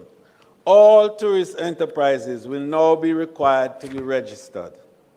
Additionally, the following tourism enterprises must also obtain a license to operate from the Tourist Board. 1, tourist accommodations. 2, tourist attractions. 3, domestic tour services. And 4, ground transportation services. So, Mr. Speaker, the new pieces of legislation, therefore, will repeal the River Rafting Act of 1970 and the following regulations and orders. 1, the River Rafting Regulation 1970, the Tourist Board Prescribed Areas Regulation 1985, the Tourist Board Regulation 1969, the Tourist Board Water Sports Regulation 1985, and the Tourist Board Tourism Enterprises Order 1985. With the repeal of the River Rafting Act and the regulations, the regulatory functions of that authority will then be transferred into the Jamaica Tourist Board. Mr. Speaker, honorable members, this bill in fact represents a significant step forward in Jamaica's journey to reposition its tourism sector for the 21st century. It balances the need for the strong regulations with the flexibility to encourage innovation and growth. And it anticipates also the technological changes and advances which will come in the years ahead. It replaces what was a rigid and outdated legal framework with one now that is dynamic, responsive, and aligned with Jamaica's development goals. Mr. Speaker, let me then take this Honourable House through the clauses of the bill. Clause 1, the short title and commencement. The Act shall be cited as the Jamaica Tourist Board Act 2025 and comes into operation by an appointed date. Clause 2, interpretation. The definition have been provided for several key terms, including, of course, who a tourist is, a hotel, tourism enterprise, tourism accommodation, tourism attraction, and tourism halt. Clause 3 establishes the Jamaica Tourist Board. The Jamaica Tourist Board is established as a body corporate to which Section 28 of the Interpretation Act applies. Clause 4, functions of the Jamaica Tourist Board. The functions of the Tourist Board are outlined, including the development of the tourist industry in Jamaica to stimulate, advertise, and market Jamaica. It also includes sponsorship of events. It also regulates and controls river rafting. Clause 5, delegation. It empowers the Jamaica Tourist Board to delegate its powers to other named entities and individuals. For example, the Director of Tourism or agent of the Jamaica Tourist Board. This delegation is revocable. Clause 6, the establishment of the Board of Directors of the Jamaica Tourist Board.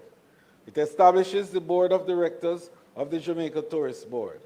The second schedule establishes the constitution and operations of the Board of Directors. Clause 7, functions of the Board of Directors. The Board of Directors is responsible for the strategic direction and governance of the Jamaica Tourist Board and monitors its administration. Clause 8, ministerial powers. Clause 8 empowers the minister to give policy direction of a general character to the Board of Directors. Clause 9, the borrowing powers of the Jamaica Tourist Board. It gives the Jamaica Tourist Board power to borrow money to execute its function. Such sums must be approved by the minister with responsibility for finance. Clause 10, officers, agents, and employees of the Jamaica Tourist Board.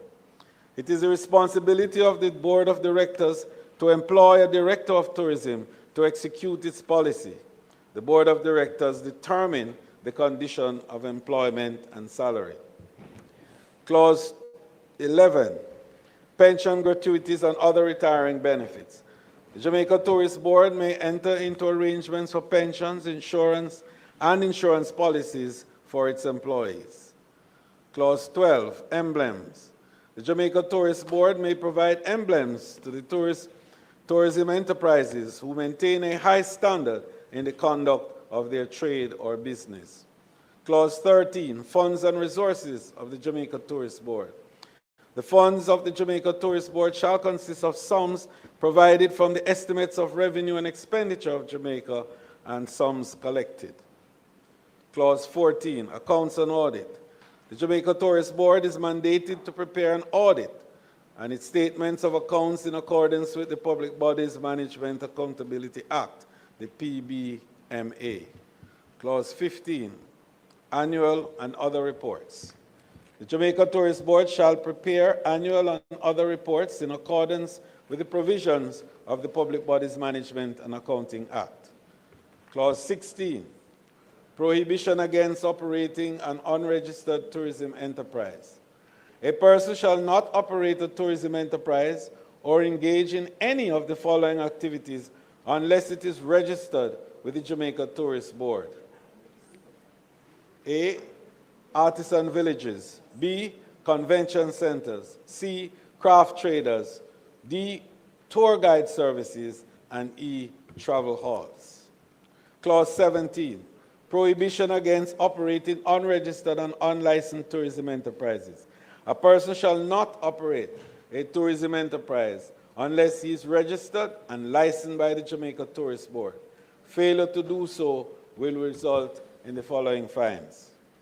Non-accommodation, a fine not exceeding $2 million or a term not exceeding 2 years, or to both fine and imprisonment. Accommodation, 1 to 50 rooms, a fine not exceeding $1 million or a term not exceeding 1 year, or to both fine and imprisonment. Accommodation, 51 to 100 rooms, a fine not exceeding $2 million or a term not exceeding 2 years, or to both fine and imprisonment. Accommodations now 101 to 500 rooms, a fine not exceeding $5 million or a term not exceeding 2 years, or to both fine and imprisonment. And then for accommodation over 500, that's the mega ones, the big ones, on conviction or indictment in the Supreme Court, to a fine or term of imprisonment not exceeding 3 years. Clause 18, application for registration of tourism enterprise. An application to be registered as a tourism enterprise shall be made in the prescribed form. Clause 19, application for a grant of tourism enterprise license. An application for a license shall be made in the prescribed form and shall comply with the following requirements. 1, security, public health, environmental, fire safety, and public liability insurance. All these 5 critical areas have to be satisfied before a license can be granted. The Jamaica Tourist Board may grant or refuse to grant a license, and where the application is refused, Jamaica Tourist Board must notify the applicant of the reasons for refusal. The applicants may appeal the decision. 1, a tourist accommodation license shall be for a maximum of 15 years. And this is very important, Mr. Speaker, because previously it was indefinite. You know, you have a license and that was it.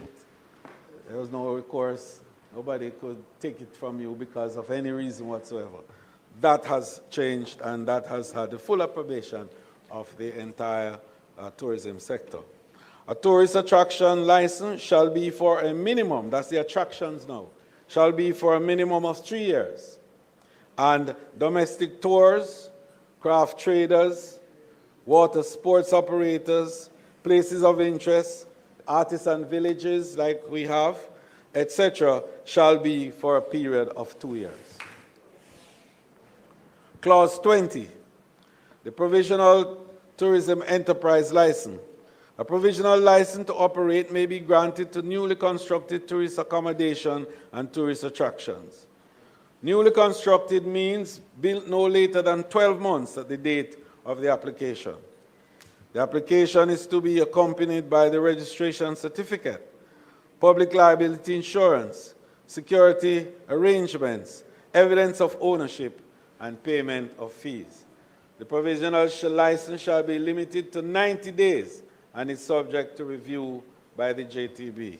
And this, Mr. Speaker, allows for enterprises that are early in development and have not completed all their physical arrangements, but are sufficiently appointed to allow for use and good service. And once they fulfill what we are talking about in terms of the 5 key points that I mentioned earlier, we can offer provisional license for only 90 days to allow them to complete all the areas that are to be required for full licensing. Clause 21, non-transferability. Licenses are non-transferable. That is to say, whenever you change ownership, the license doesn't go along with you by the change of the ownership. Or indeed, if you change brand, like we are now no longer, let's say, Bartlett Limited, but we are Golden Limited, let's say, for example, then it doesn't follow that the license will go to the new brand holder or the new franchisee. Clause 22, applications for renewal of tourism enterprise license. An application for renewal shall be made before the license expires in the prescribed form. Clause 23, register of tourism enterprises. The Jamaica Tourist Board shall maintain an up-to-date electronic register of all tourism enterprises. Clause 24, the suspension of tourism enterprise license, etc. 1.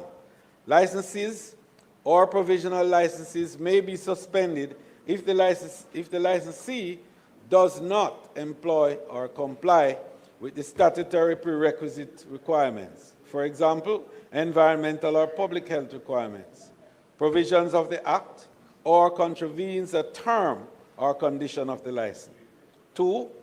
Prior to suspension of a license, the Jamaica Tourist Board shall give notice of the intention to suspend. And 3. Where a license is suspended and is not promptly surrendered, the Jamaica Tourist Board shall revoke the license. Where the reason for suspension has been remedied, Jamaica Tourist Board shall reinstate and reissue the license upon payment of the prescribed fee. That's pretty clear, Mr. Speaker. Clause 25, the revocation of tourism enterprise license, etc. The Jamaica Tourist Board has the power to revoke a license or provisional license. 1, if the license is suspended and the licensee has not taken steps to remedy the circumstances which resulted in the suspension. 2, without reasonable cause, the licensee has failed to commence operating within 6 months of being granted the license. And 3, the applicant gave false or misleading information in his application. And 2, prior to the revocation of a license, the Jamaica Tourist Board must give notice of the intention to revoke.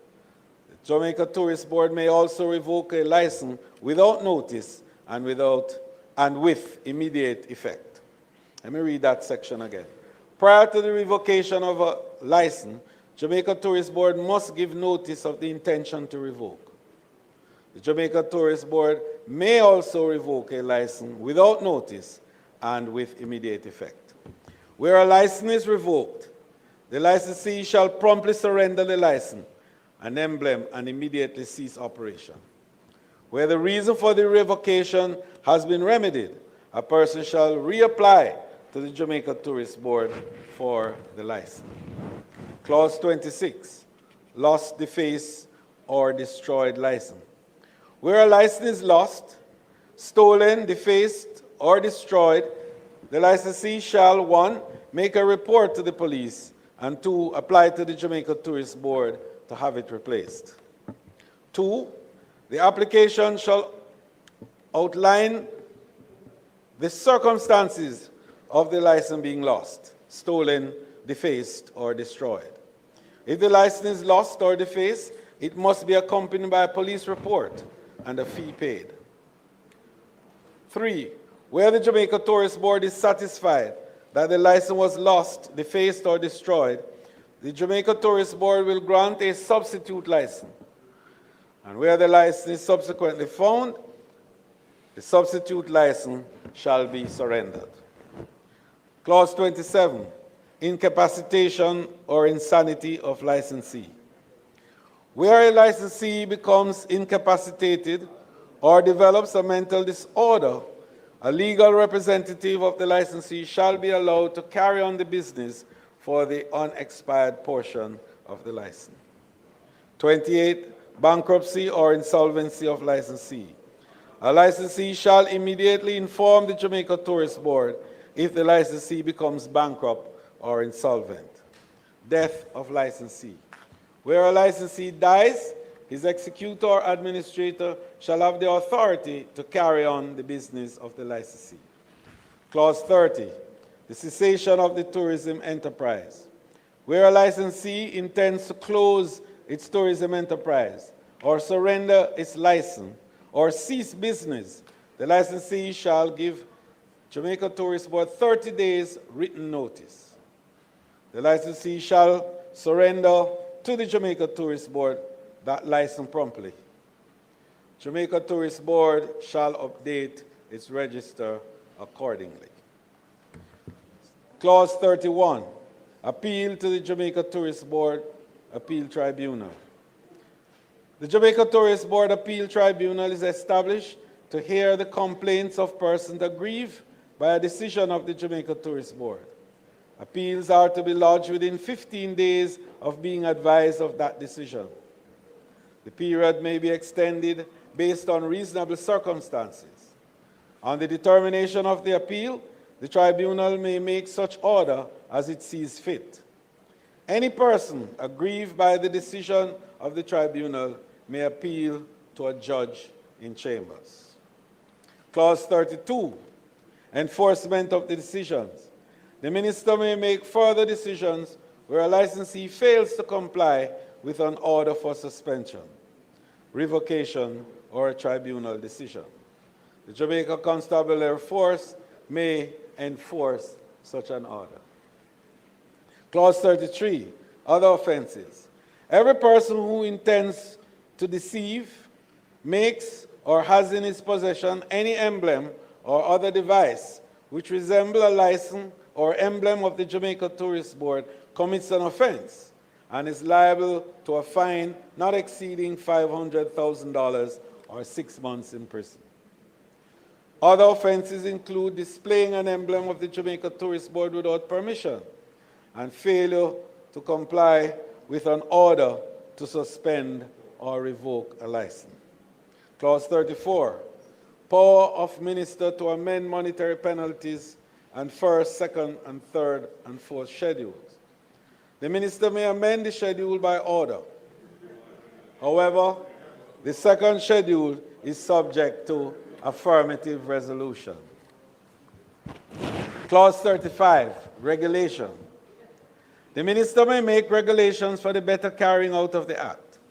These regulations include 1, fees or charges for services rendered. 2, particulars of licenses. And 3, operations of vessels on riverine or marine environment. And 2, these regulations are subject to affirmative resolutions. Maximum penalties under the regulation shall not exceed $5 million or 2 years imprisonment. Clause 36, repeal of the Tourist Board Act 1955. The Tourist Board Act of 1955 is repealed. Clause 37, transitional provision. A license granted under the Repeal Act to operate a tourist accommodation shall be valid for 24 months from the commencement date of the Act. Secondly, a license granted under the Repeal Act to operate a tourism enterprise other than a tourist accommodation shall be valid for 12 months from the commencement date of this Act. 3, after the expiration of the traditional periods, the operator of a tourism enterprise shall apply to the Jamaica Tourist Board to be registered and licensed as a tourism enterprise or cease to carry out such a business. And 4, any policy or guideline issued, measures taken, or arrangements made by the Jamaica Tourist Board under the Repeal Act, which is valid and enforced immediately before the appointed day, shall remain valid and enforced as if issued, taken, or made by the Jamaica Tourist Board under the Act, to the extent that it is consistent with the Act until amended, revoked, or cancelled. 38, provisions relating to employment. Employees assigned to the Jamaica Tourist Board will continue their employment. That is to say, notwithstanding the Act being repealed, you will continue your services and employment to the board. Clause 39, savings. References to the Tourist Board Act shall be construed as references to the Jamaica Tourist Board Act. Clause 40 to 45, the following enactments are repealed. 1, the Tourist Board Regulation, 1969, the River Rafting Act, 1970, the River Rafting Regulation, 1970, the Tourist Board Tourism Enterprise Order, 1985, the Tourist Board Prescribed Areas Regulation, 1985, and the Tourist Board Water Sports Regulations for 1985. The first schedule. This schedule details the constitution and operations of the Board of Directors of the Jamaica Tourist Board. And the second schedule. This schedule details the offenses and penalties under the Act. The third schedule. The following is contained in the schedule. 1A, information on documents for registration as a tourism enterprise. B, application form for registration and licensing for tourism enterprise. C, registration certificate. And D, certificate of provisional license. And the fourth schedule. This schedule outlines the constitution of the Jamaica Tourist Board Appeal Tribunal. Mr. Speaker, it seemed a very long and detailed act, and indeed it is, because it is 70 years that this act has remained essentially in vogue with minor amendments throughout the period. This attempt, Mr. Speaker, is to create a comprehensive bill which entails not just what the industry is today, but certainly what the industry anticipates in the future. Mr. Speaker, we're excited about a future with an expanded tourism capacity now to do more, to offer more, to enable greater level of inclusion of the people of Jamaica in the value chain of tourism, and to enable a greater level of prosperity for the people.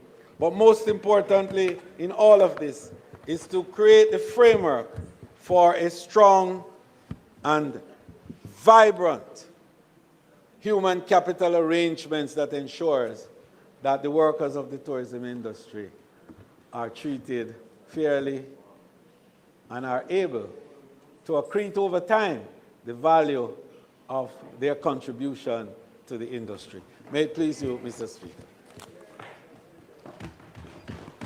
Thank you, Minister. Leader of the Opposition, member for St. Andrew Southern. Turn on your mic, please.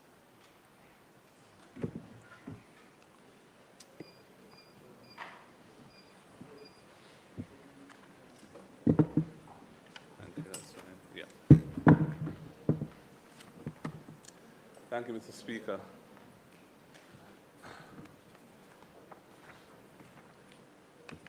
Minister, when we came last week, you wanted to take the bill on the day it was tabled, and I told you, for something of this nature, that wouldn't work for us. And we brought it back. Having adjourned the House for it to be fixed last Tuesday, House is reconvened today to enable this to be taken, among other things. And having looked at it and read it, I can see the haste in which you are traveling with this legislation reflected in the bill itself.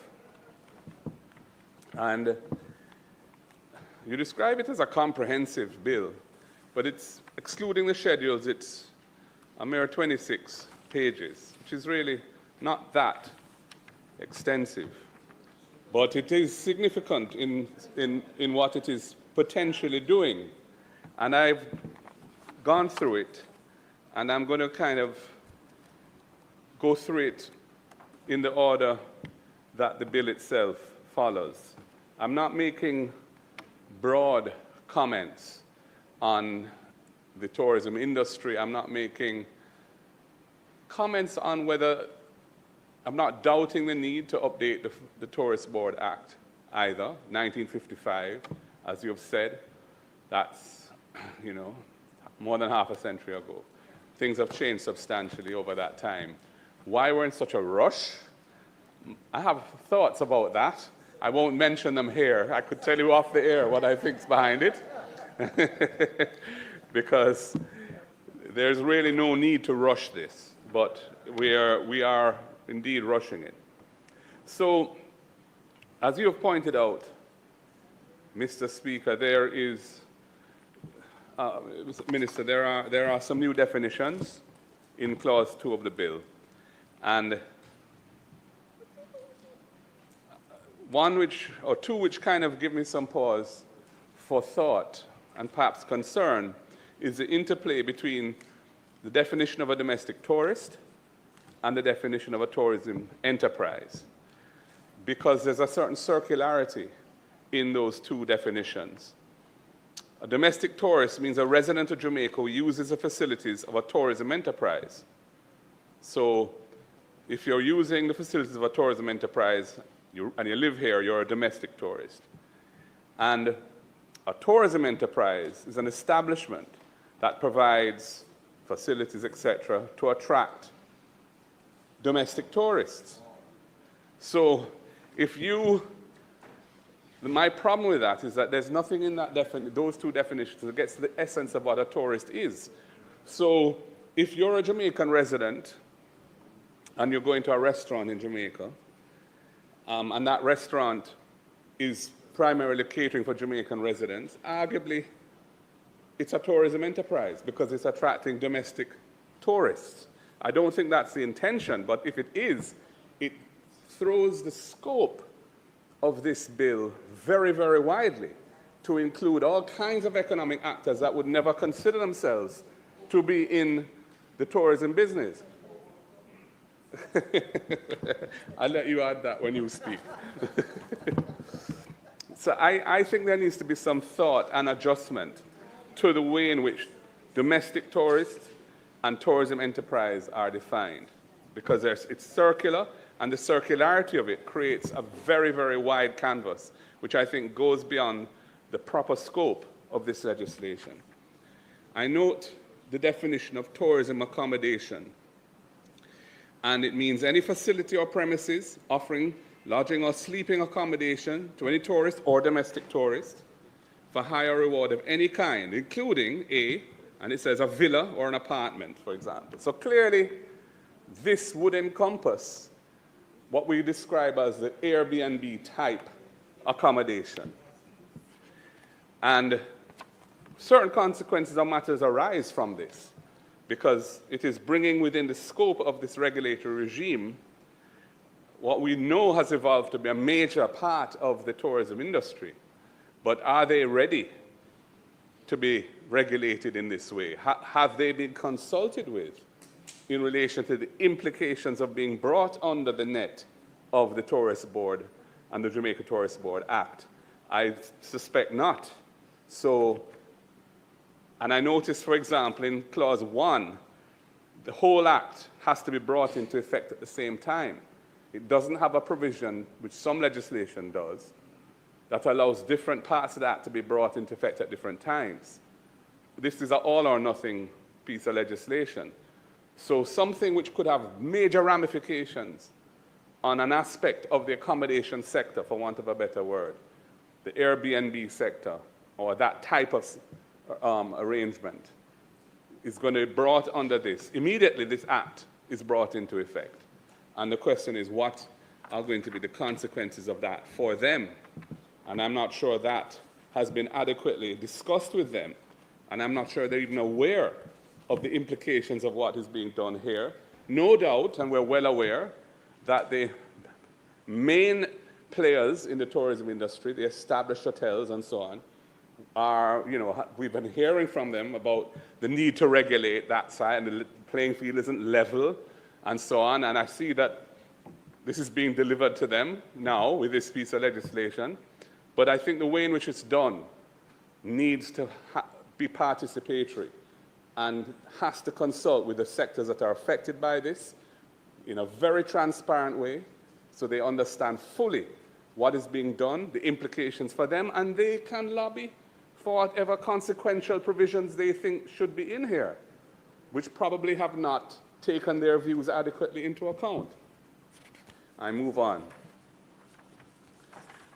Minister, I turn to, and this is a small technical point, but important nonetheless, Clause 11 on page 8.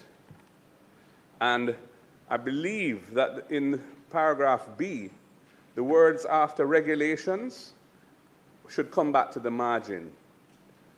And this is just a drafting issue. The drafter should consider it. But the arrangements in respect of schemes, whether by way of insurance policies or otherwise, are for medical benefits, pensions, gratuities, and other retiring benefits or disability and death benefits, etc. Those are really closing words to A and B. So it shouldn't just be lumped into paragraph B, because those words apply to A as well. And that, I think, should be corrected. I move to page 10, clause 15, in 15.3, where it says, and this is to do with the annual and other reports, the minister shall, within a reasonable time, cause copy to be laid in the House of Representatives, and I think the word "of" should be deleted there. That just doesn't belong.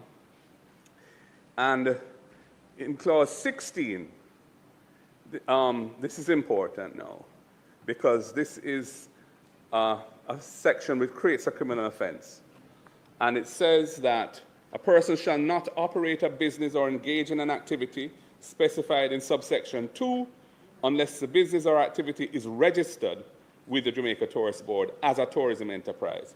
And item D says places of interest. What is that? That's not a defined term in the Act. And a place of, I've heard of persons of interest. Yes. And, there are some places that are of interest to some people and other places that are of interest to other people. What is of interest to me may not be what's of interest to you.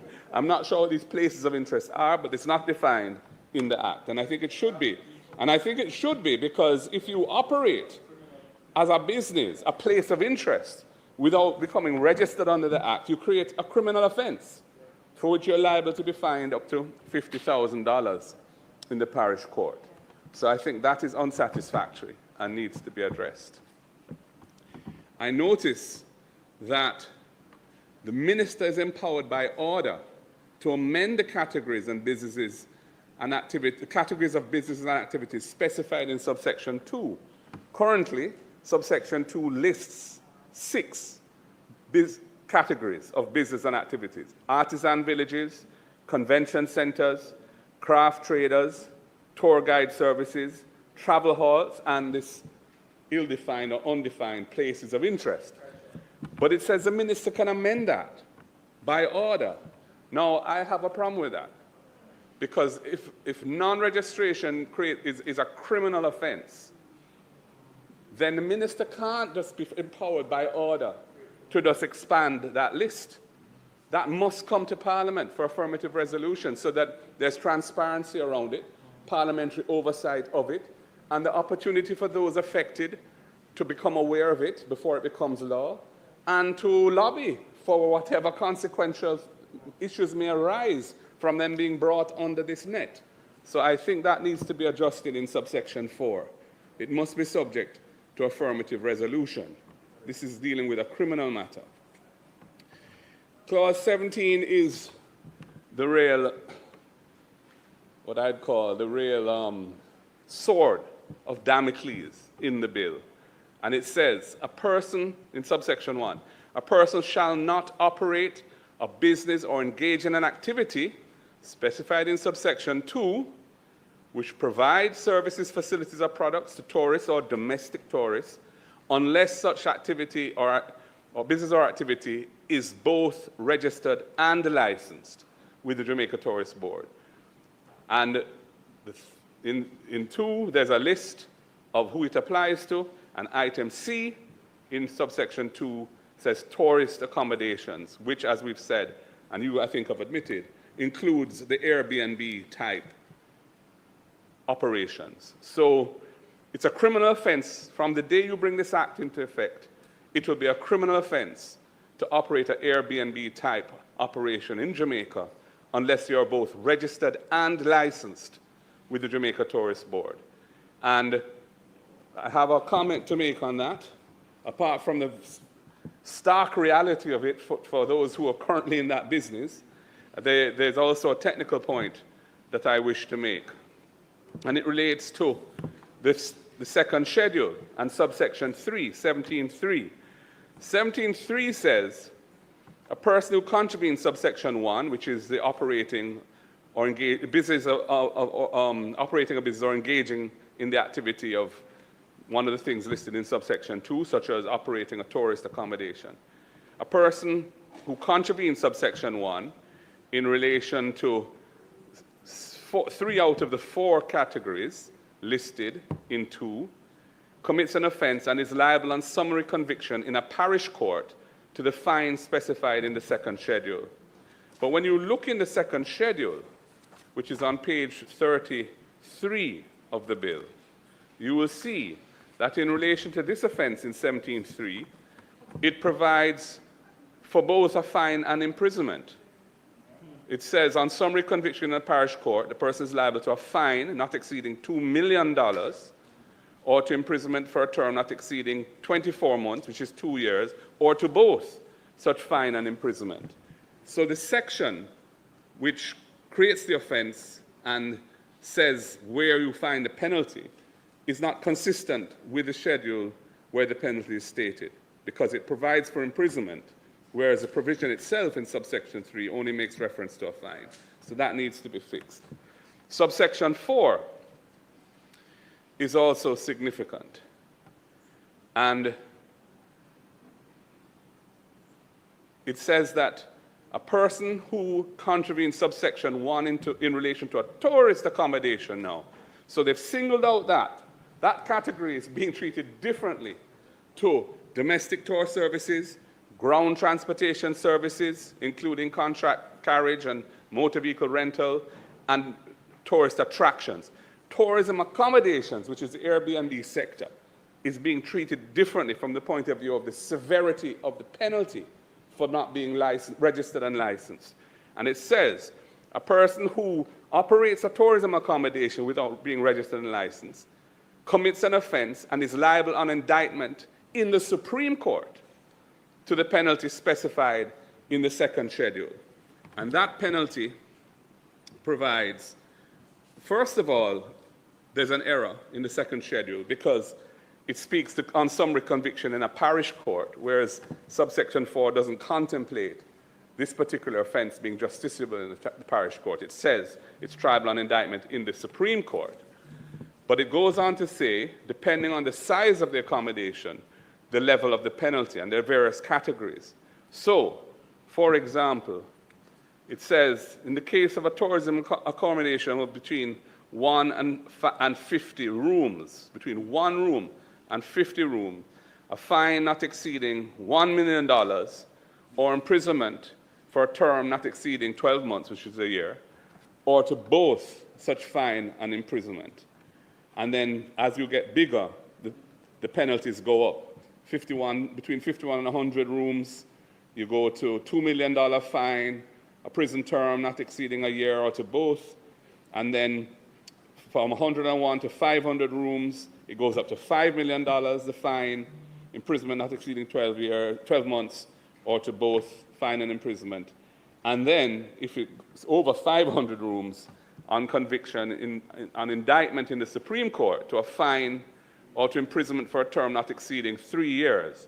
And a fine in relation to the Supreme Court, where it says you're liable to a fine, it's an unlimited jurisdiction. It can be any fine that the court elects to impose. There's no upper limit on it.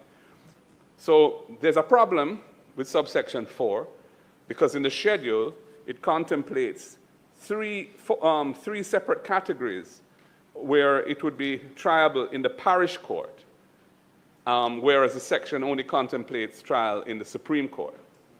And I would also say that the penalty for this, which really I'm focused on the first category, which is 1 to 50 rooms, because I think certainly for the Airbnb sector, that is where most of them would be.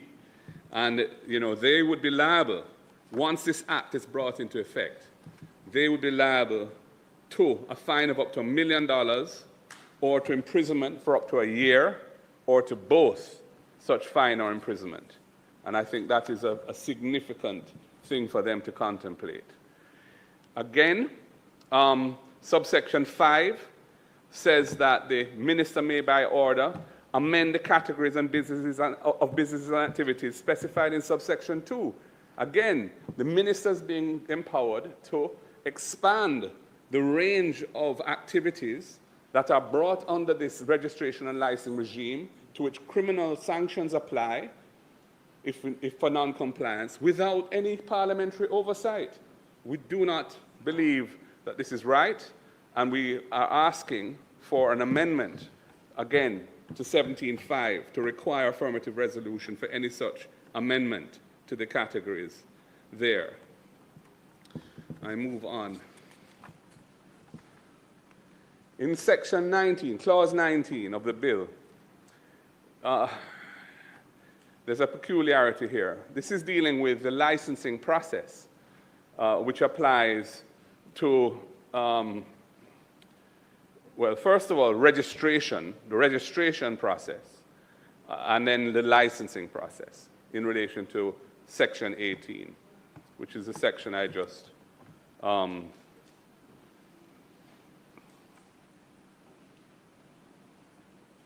dealt with. But, well, 18 says the application to be registered as a tourism enterprise says that you must do it in the form set out in the 3rd schedule, etc. And then 19 says an applicant for a license shall be registered. So in order to be licensed, you have to first register, and then you need to apply to be licensed. Now, it says an application to obtain a license to operate a tourism enterprise shall be in the prescribed form. But there is no form prescribed for that in the schedule. There's a form for applying for registration, and there's a form for applying for a provisional license, but there's no form for applying for a license. So I'm not sure why that was left to be prescribed subsequently by some regulation. I mean, it's unusual that you would prescribe the form for applying to register, and you would prescribe the form for applying for a provisional license, which is a peculiar status, but to apply for a license itself, the form is not in the Act. I don't understand the logic for that. And then in subsection 2, it says that you have to comply, when you're applying for a license, with various requirements. And A says security requirements approved by the JCF, fine. And then B says public health requirements, C says environmental requirements, D says fire safety requirements, and E says public liability insurance requirements. Now, where are these requirements? Are these going to be prescribed requirements? I would imagine they have to be, because where else would you find them? And if they're going to be prescribed, where are they? Why are we not seeing those regulations? Since we're rushing to put this act into effect, you wouldn't really be able to apply unless you know what the requirements are to support your application. And those are not yet prescribed. So again, I don't understand the haste, because we haven't seen any regulations tabled with this bill which deal with these critical matters. I move on to subsection 7 of, I move on to clause 20. Clause 20, which is on page 13. And it's dealing with this provisional license concept, which applies to the operation of a newly constructed tourism accommodation or tourism attraction. And then subsection 2 tries to say what newly constructed means. And it says, a newly constructed tourist accommodation or tourist attraction means a tourist accommodation or tourist attraction which was built no more than 12 months from the date of application. I don't know what built means there. Does it mean construction commenced? Does it mean construction has to have been complete and a certificate of practical completion issued? This is important because this is a time-bound situation. This license, incidentally, only lasts for 90 days. You have to wonder why you bothered with this, to be honest. Because unless it's extended, this license is a 90-day license. But when it starts, and that to which it applies and so on needs to be clear. And the word built is not sufficiently clear in my view for being the fulcrum for a time-bound regulation. It needs to be more specific as to what built means in this context. There's a reference to the application for a provisional license being in the third schedule. There's no heading to the third schedule in the bill, and that needs to be fixed. I move to clause 20, subsection 5. This is where it says that this provisional license is valid for just 90 days and then subject to review. Very short period of time, Minister. I can't see why it was, why you're bothering to create a 90-day provisional licensing regime. I mean, it just is a recipe for bureaucratic pain for a licensee because 90 days is going to run by in no time flat. And, they may not yet be in a position to apply for a full license. I think you should have considered a longer period there. And there's no equivalent in clause 20 to 19.4. 19.4 says that the Jamaica Tourist Board, upon receipt of an application and for a license, a full license, may request that the applicant furnish such additional information and documents as the Jamaica Tourist Board may consider relevant. That's a very important provision in any licensing system, because what you require them in the Act to submit may not be adequate for them to make an assessment as to whether a license should be granted or not. So the ability to ask for additional information is critical and is standard in all licensing regimes, and it's missing from clause 20. And I don't think you can imply it because it's in clause 19 specifically in relation to the full licensing regime, but it's not there in relation to the provisional licensing regime. 19.4. I'm talking about clause 20. There's no equivalent of 19.4. I move on to the renewal provision, I think it is. Clause 22. And it's important to note that a tourism enterprise license can be for up to 15 years. It's a long license for tourist accommodation. For tourist attractions, it's much shorter, just 3 years maximum. And for any other form of tourism enterprise, it is even shorter, 2 years only. But for the accommodation, it's up to 15 years. And it says that you can apply for renewal of that to the Jamaica Tourist Board. And that application must be made before the license expires, which makes sense. But it says no earlier than 3 months, no later than 1 month before expiration. I think that's too short a window, Minister. I think the Tourist Board itself needs to be able to examine that application fulsomely. And it's important that they can do so and they're not pressured to making a decision because they wouldn't want their license to expire and then the tourism enterprise is operating illegally. So they're going to be under pressure to renew it. But if they're just given this short window, I don't know why we can't say, for example, that they can apply in the last 9 months of the life of the license.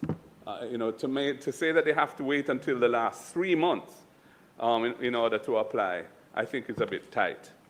I think they need more time to consider the renewal application before the license expires. The provision for suspension, that's clause 24. There's a provision that says that the license granted can be suspended, but there's nothing to say how long. In fact, it's an indefinite suspension unless the Tourist Board decides to lift the suspension. But an indefinite suspension is akin to a revocation. So I wasn't sure why it was framed in that way. But I move on to subsection 3 of clause 24. And it says that, notwithstanding subsection 2, the Jamaica Tourist Board may suspend a license without prior notice and with immediate effect. Generally speaking, if they're going to suspend, they have to give notice and there's an opportunity to be heard. But there are circumstances in which they can suspend immediately without prior notice. And the grounds on which that can be done is if the continued operation of the tourism enterprise poses a serious risk, or a serious security, public health, or fire safety risk. I don't have a problem with any of that. But I'm wondering why it wouldn't include something like, or other threat to Jamaica's tourism industry. Because you can imagine, for example, that something is going on in that enterprise that could affect our brand. It could be some illegal activity that we don't want to see being done here. It might not be a fire risk or a public health risk or a security risk. I just think that the criteria are too narrow for this particular provision, because you need to have something that where if the industry is under threat from something we haven't foreseen now, the suspension can be immediate, I think. In subsection 4, there is a requirement after the hearing, because in other cases, before you suspend, there must be a hearing. And it says the board shall, within a reasonable time, advise the licensee of the decision. I think we should put a period, for a long stop period for that. If they've heard the licensee, I think they should be able to deliver their decision within 30 days. You know, we see these things that otherwise can just go on, drag out, and it's not fair on people. So I think if the hearing has been held, there's no reason why the Tourist Board shouldn't hand down its decision within 30 days after that. That's my own view. In clause 25 now, which is dealing with revocation, there is a provision, the provision allows for the revocation of the license, which is the permanent end of the license. If the license has been suspended under the earlier provision, and the licensee has not within 30 days taken steps to remedy the circumstances which resulted in the suspension.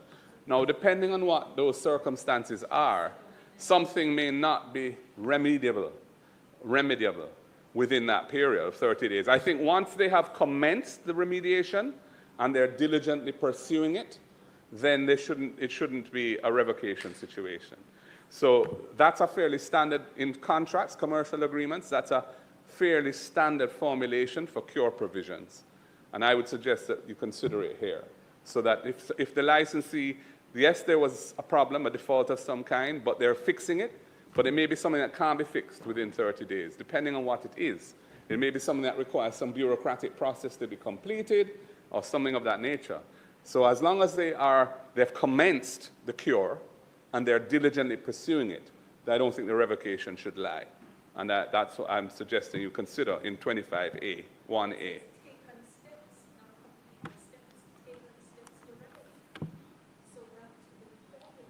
Well, taken steps to remedy, I don't think that is ambiguous, with all due respect, because that would suggest that once you've started, even if you've abandoned it, that's the end of the matter. It should be either that it's cured or that they have commenced the cure and they're diligently pursuing the cure. The formulation here is not tight enough. That's my view. And I'm somebody who has dealt with many commercial agreements in my career. And I think also that the remedy, moving on to subsection 3, it said, Member time has expired. Mr. Speaker, I beg to move that the member's time be extended to finish his presentation. there's a time limit on debates. I'm not making a statement. I'm responding in a debate. I don't know why that was being timed. Anyway, thank you, Minister, for the gracious extension.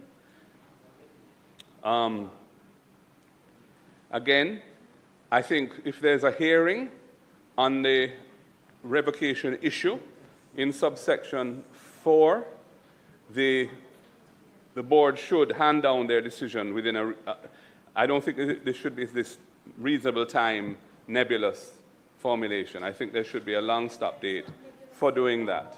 And I think that that is, as a regulated entity, I think it's important. Reasonable time in this context is an undefined concept. And I think we should put a time frame within which the licensee is able to know whether or not the revocation will stand. Again, in subsection 3, it says that notwithstanding the provision for hearings, the Tourist Board, if it considers it necessary, may revoke the license without notice and with immediate effect. And I'm wondering why it didn't state the applicable grounds for revocation as it did for suspension. Suspension, in the earlier provision, suspension can apply with immediate effect if the tourism enterprise poses a serious security, public health, or fire safety risk. And I had suggested that that be expanded to include any risk to Jamaica's tourism industry. But in this instance, there's no criteria whatsoever set out in the provision. It just says, if the board considers it necessary.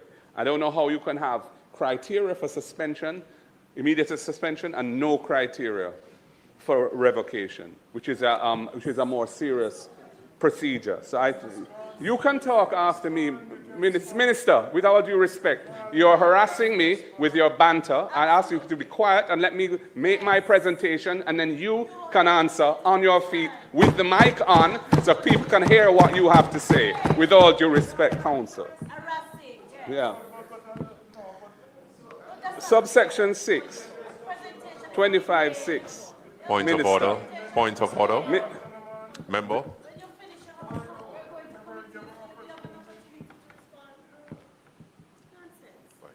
Let the record show, Mr. Speaker, that I'm not harassing the member. I appreciate that the member has a right to be heard in silence, but I'm not harassing him. But it is also incorrect to misquote the provision Member, of the bill. And that is simply what I'm saying. What's incorrect? He's misquoting the provision of the bill. It is not true. A point of order. Point of order. It is not true to say the provision does not prescribe any criteria for revocation. It is not true. Good. It is true. It says that all it says is that if the board considers it necessary, it can do so. No criteria is listed, and it was listed in relation to suspension, but it is not listed in relation to revocation. And Minister, I'd ask that you stop interrupting me with your off-mic bantering on each point I'm making. It is not correct. You can sit in your seat and you can make your comments on the bill. The rules provide for that. I move to subsection 6. I move to subsection 6 of section 25, clause 25, Minister.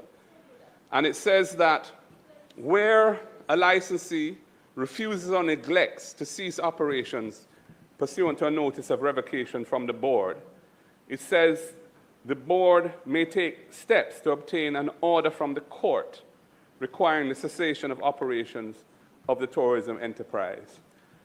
A couple of points to make there, which is that clause 33 of the bill deals with situations where in subsection 3, deals with a situation where a person fails to comply with a decision suspending or revoking a license. So, in a sense, what is dealt with in subsection 6 could probably be more usefully contained in the provision which deals with that issue. But secondly, subsection 3 makes it an offense to fail to comply with a decision to revoke, and makes that person liable to be prosecuted in court. So it's really a criminal matter which the police can enforce in the normal way that they enforce a criminal law. So this idea that the board must take steps to go to court over it, is I think,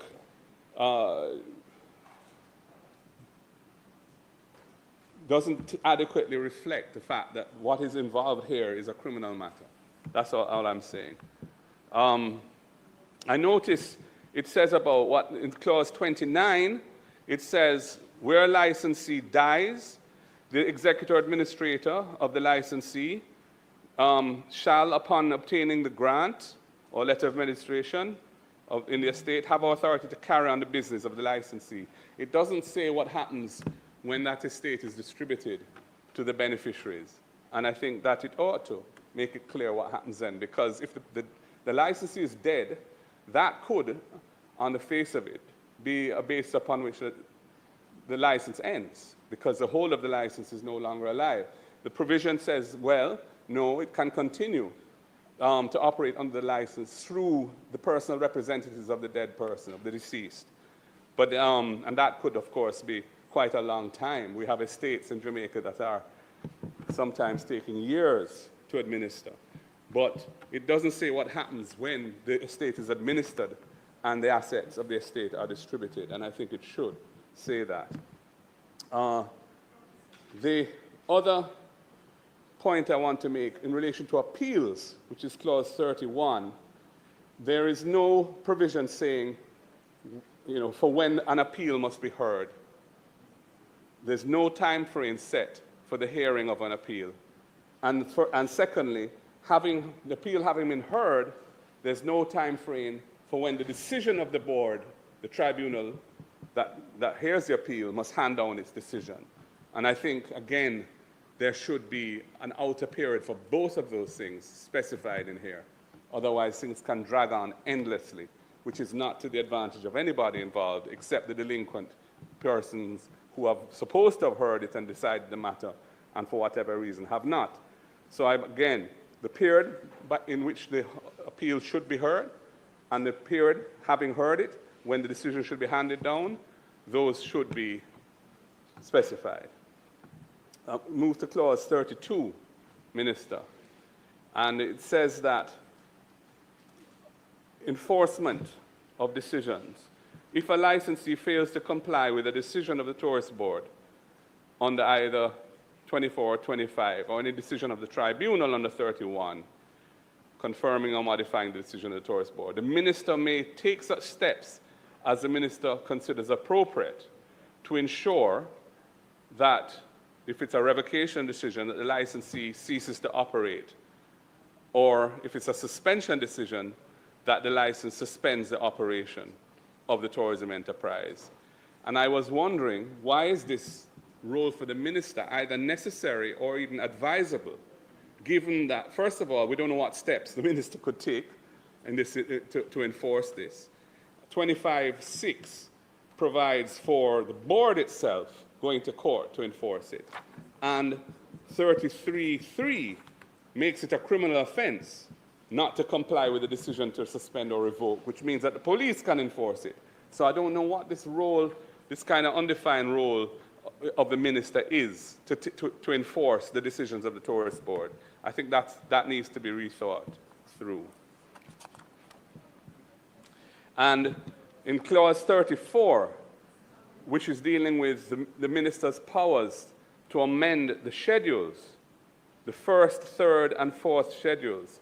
The first schedule deals with the composition of the board and all the rules that govern the way the board operates. The fourth schedule does the same for the appeal tribunal. And the third schedule, which is not headed but should be, deals with the application form for a provisional license application. And I think that if the minister is amending the schedules, that should come to Parliament. You can do it by order, but it should be subject to affirmative resolution, because the minister is effectively changing the law, and the law as passed by Parliament. The Parliament has passed a law with these schedules in it, and the minister, for example, could theoretically do something fairly drastic with the composition of the Tourist Board. I'm not talking about you, Minister, because you won't be there for much longer. But even somebody on our side, or some future minister, you see, could, and we need to deal with this, the law in the abstract, and see whatever could happen. And I'm just saying that if you're going to amend the schedules, we should at least bring it to Parliament for the Parliament to have a chance to see it and vote on it. Yeah. Clause 37, which is a transitional provisions, it has some errors in it because it says that subject to subsection 2, a person who at the commencement date of this act is operating a tourism enterprise shall within 12 months from the commencement date or with such longer period as the minister may by notice prescribe in the Gazette, apply to the Jamaica Tourist Board to be registered and licensed as a tourism enterprise. But 16.1 doesn't require licensing. It only requires registration. So that needs to be addressed in 37.1a. 16.1, which is dealing with the artisan villages, convention centers, craft traders, tour guide services, travel halls, and these places of interest. None of those require licensing. They just require registration. So 37.1 ought to cover that situation. And similarly, again, in relation to subsection 2, where it says a license granted under the repealed act, the Tourist Board Act, for the operation of tourism accommodation shall remain valid. That is okay. That one is all right. But subsection 37.1 needs to be adjusted, given the nature of 16.1. In the first schedule, which deals with the Board of Directors, I think if we're modernizing the legislation, Minister, we ought to have some qualifications applying to those who are appointed by the minister to be directors of the Tourist Board. As it's written here, it just says it shall be not fewer than 5, no more than 11 members appointed by the minister. There's no guide as to what qualifications, what different categories of persons to have a rounded board with the necessary range of expertise. It's left entirely up to you and then up to the minister. That's not the normal formulation any longer. That used to be the case back in the 50s and 60s and so on. But in more modern times, we provide guidance in the form of, for example, some people with accounting background or in finance, some people with legal background, some people with human resources background, somebody maybe from, and so on. That isn't provided here, and it should be. And then when it talks about qualification for appointment, it does not exclude somebody who has an actual or perceived conflict of interest due to his or her association with the tourism industry. And I think that's a gap, because these people are going to be reviewing decisions of the Tourist Board around licensing and registration and everything else. So conflicts of interest ought to be avoided in the composition of the Tourist Board, and that's missing from the formulation that you have here. And I think a couple of smaller points. On page 37, the third schedule is headed there, but there's a reference to 19.2, but I think it should be a reference to 18.1 and 2, because that is where the registration provision is dealt with. That's just a heading issue. No, so and Minister, the fourth schedule, which is the composition of the board. Oh, I see a heading for the third schedule, but it's in the middle of a page, which is somewhat unusual, the way it's set out. I think that's why I didn't see it. It doesn't begin on a new page. So, in the fourth schedule, it doesn't state again any qualifications for the membership of the appeal tribunal. It says that it should consist of 5 members appointed by the minister. No indication of the skill set required to be on this appellate body. Again, that's not the modern approach. What about knowledge of law, knowledge of economics, etc.? And again, there's no provision in the disqualifications for appointment, which is paragraph 4 of the fourth schedule, no provision for the absence of a conflict of interest. by virtue of an association with the industry. It is true that there is a provision that requires, if the person has an interest in a particular matter, they must disclose it. But I think that if you have somebody who's known to have a structural association with the industry, they should not be appointed in the first place. And I think that is a gap which should be filled. So, Minister, I think that you need to have a chance with your technical team to consider some of these points I've made, and let us not pass your bill, which I know that you're proud of and want to see enacted, and is since 1955, you know, that's 70 years. You know, we should, I think, give themselves the chance to pass a good bill and have a chance to review the points that I've made. Thank you, Mr. Speaker.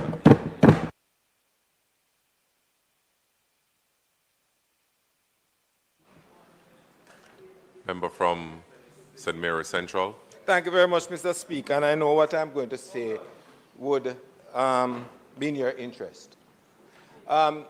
Minister, I have just a small concern here, and I need, in going through it, to assure some operators in this country that they might not be in foul of the law.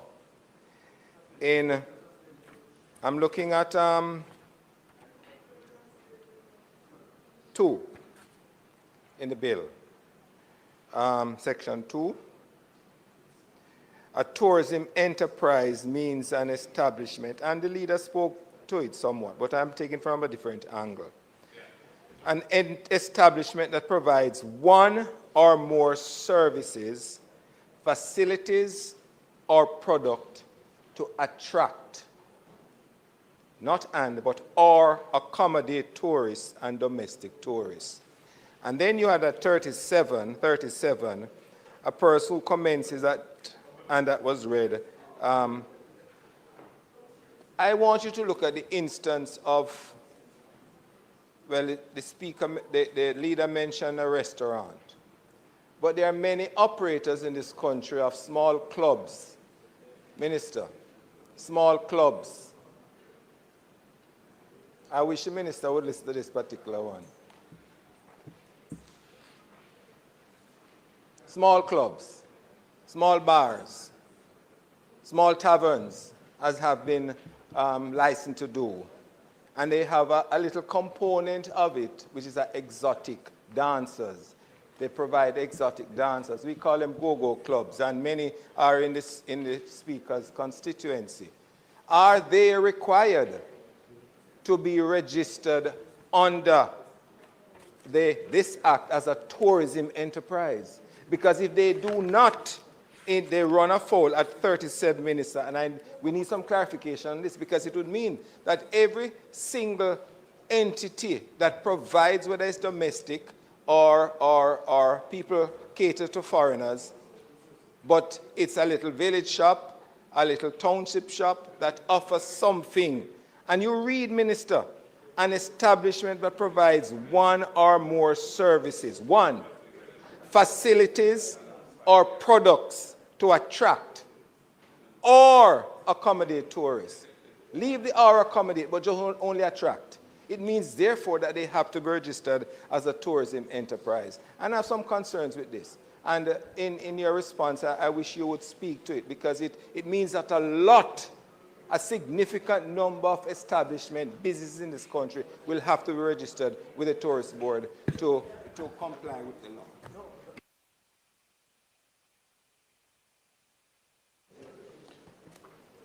Minister. The member of St. Andrew South. Western. Sorry. Thank you.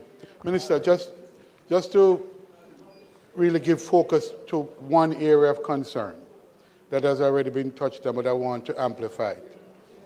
It is that you're really now talking about bringing in a new piece of legislation in the midst of some operating entities, and that include new build, what we define as new build.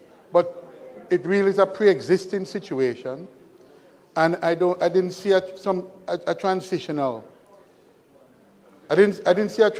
provision in the bill to take account of those situations or the reality that you have pre-existing operation and how now, and that is in respect of both Airbnb or traditional hotel operation, but that there will need to be different compliance. I don't know the extent to which, perhaps now the hotels have to apply for registration and licensing. So if it applies only to the new situation, like Airbnb, which is now being brought under regulation, then the question of a transitional timeline to accomplish that, I think is something that should be considered.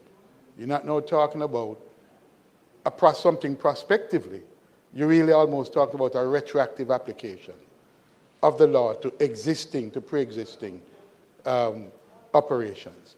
I think that is, with criminal provisions attaching to it, I really think there needs to be a transitional mechanism so that the law applies not only, if the law was applying only prospectively, that's one thing, but it has a retroactive effect. And I think that should be considered very carefully, or we may find ourselves criminalizing activities and players that have been operating, and there may be complication based upon the requirements that needed to be addressed. And we have some specific timelines and dates, like 30 days, when it may in fact require more, which is a point already pointed to. But lastly, Minister, I just want to say that the instances of dual jurisdiction should be considered, especially when you identify the domestic and define in this legislation domestic tourism and enterprise and new enterprises, tourism enterprises that will be formed as a consequence of that definition.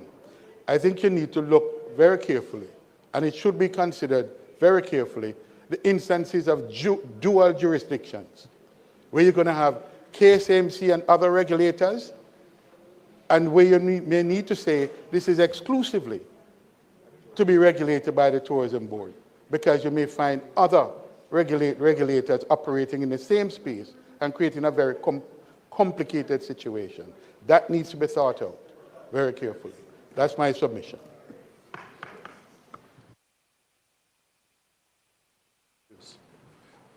Mr. Speaker, my single contribution to this bill is to say that we cannot pass this bill today, having heard this discussion. When I think of how far-reaching the implications are for thousands of Jamaicans, let me be parochial in my own constituency and think of all the developments that have taken place and those persons who have made investments by buying apartments and townhouses for the purposes of using them for Airbnb. It triggers a liability here, which is criminal. Because first, there would have been no consultation, and I can say that for sure. There wouldn't have been consultation, and immediately, as soon as this bill is passed, if they are not registered, they are in breach. So we can't pass a bill with this far-reaching. And if you think of our tourism landscape, 5 years ago, it would have been very different than what exists right now. There are literally there are thousands of Airbnb-type operations across the country. And we are, in essence, regulating them. And the issue is not that I have an issue with what you're doing with regulation. It's the timing I'm talking about. To pass this today, for it to go to Senate, for it to go to the GG, to be assented at this particular time, I think we're doing an injustice to the players in the industry. So I am saying, Minister, and I'm not sure what the reason for the haste is. I know you wanted to do it last week. We may not come back here again in the life of this Parliament, but to pass something like this is wrong, given how far-reaching the implications are. So I'm urging time for the consultation, and for those who are being affected. I hear you saying you consult, but may I tell you, me know the majority of people who run Airbnb don't know nothing about this. Or the first time they might hear about this. Make we just call it plain. First time them I hear about this. Give it time. Don't rush it. Don't create a liability and put people in a... No, you say it's not for Airbnb, but people who are operating what you call domestic tourism, they're caught within it. When Vibes Cartel, we're coming up to independence, emancipation, every Airbnb in Kingston is going to be full, some fest. These people are caught in this legislation that you want to pass. So my urge is not to rush it. My urge, yes, please listen. I don't always agree with Delroy, but beg you, listen to what Delroy said. Suspend. Thank you very much.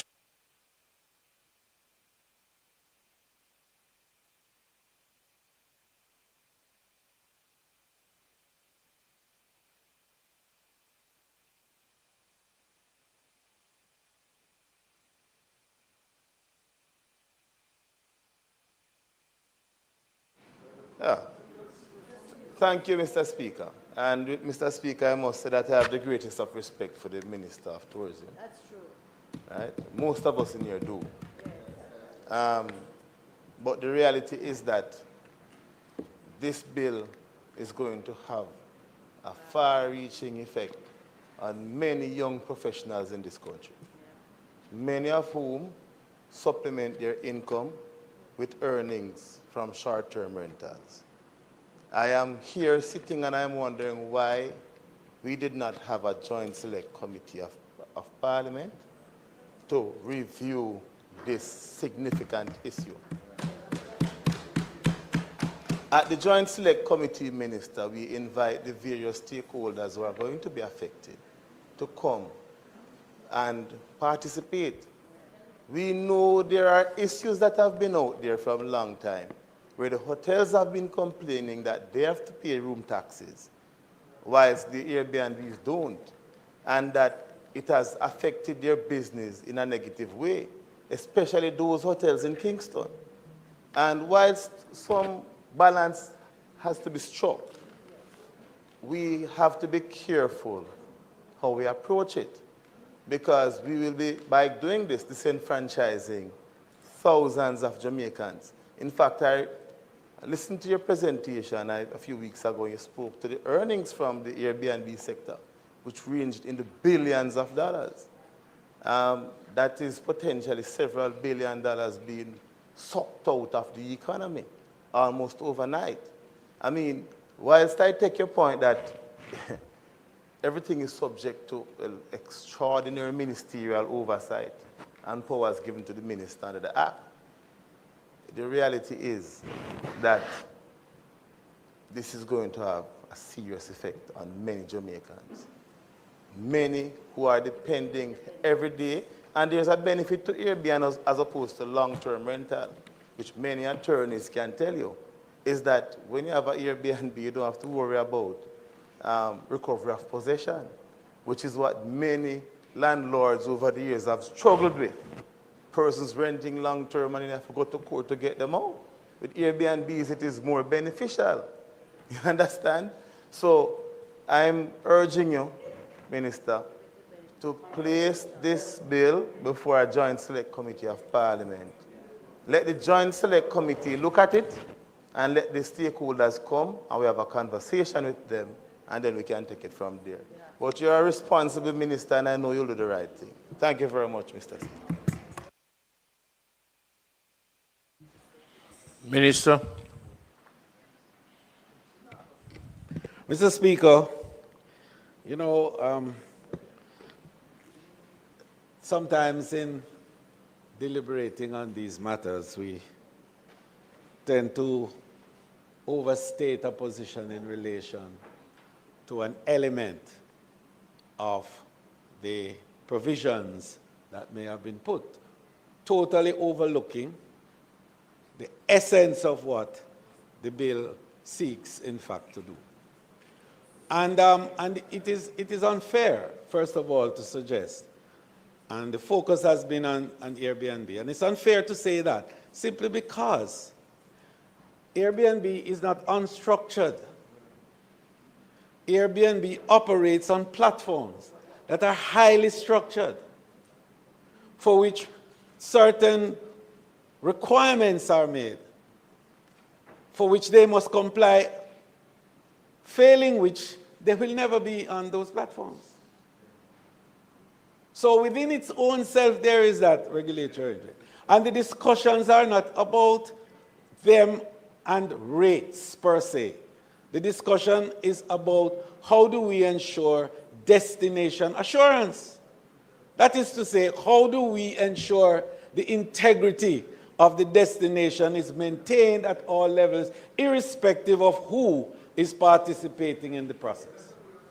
But I must tell you that I get the feeling of the House in this regard. Firstly, I want to make the point that consultations were heavy and strong, including the leadership, because Airbnb has a leadership, a structured leadership in Jamaica. I want to make the point to the world that this minister is who has made Airbnb accepted globally.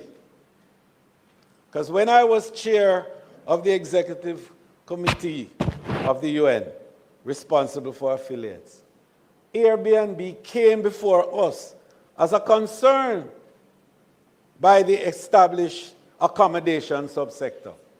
And as chairman, I made the point that that which Airbnb represented in the sharing economy was in fact an innovation that was democratizing the accommodation subsector, for which I fully subscribe.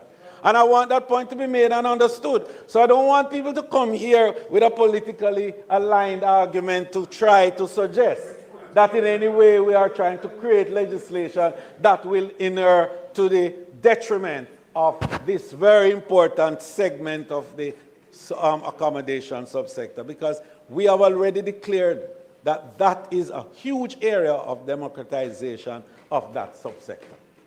I want that point to be made clear.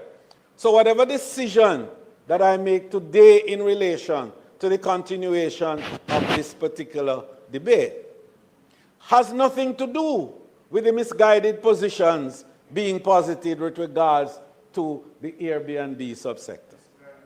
I have made that point very strong at all times. In fact, I am the one who, in fact, has indicated the extent to which they have benefited from tourism last year. A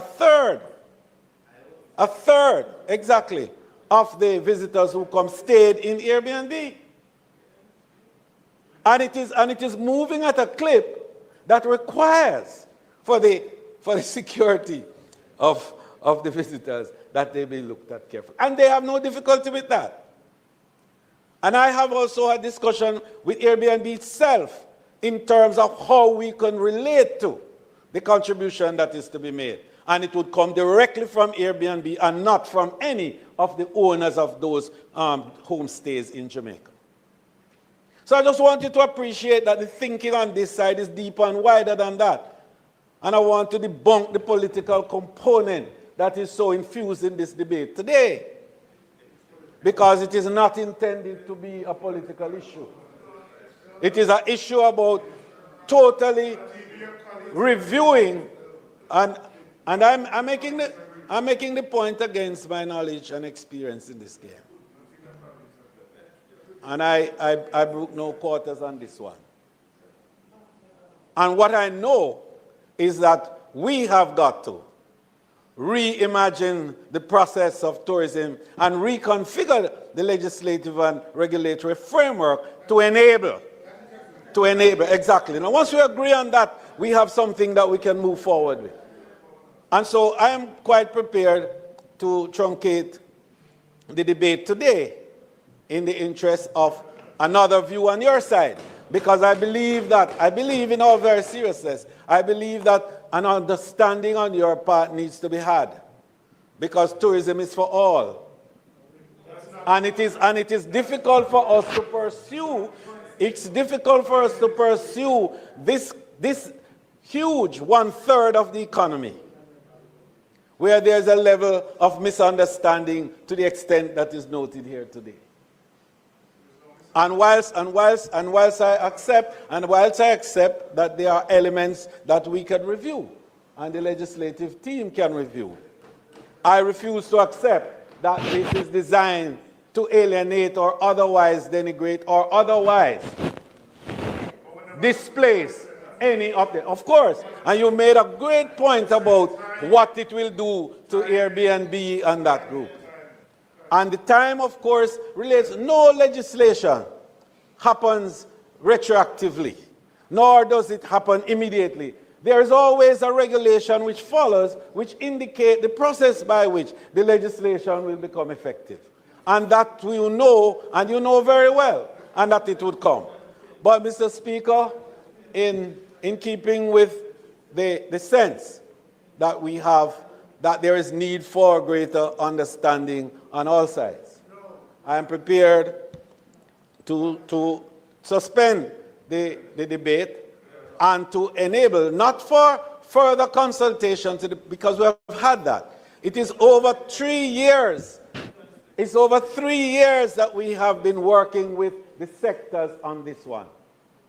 And the president of the JHTA, in his statement on Saturday, spoke to the repeal, and that the fact is that it was going to Parliament and that they look forward to its approval and passage through the House. It was actually said. So we have no difficulty in terms of consultation there. But I have a sense that this is the House of Parliament and there has to be understanding on all sides.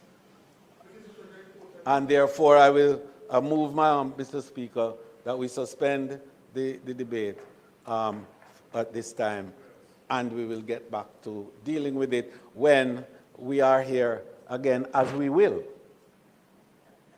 And you will be there where you are, as you know we will. May it please you, Mr. Speaker.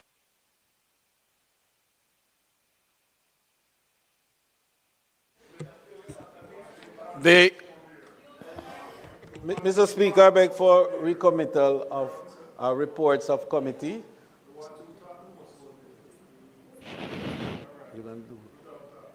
But it just came.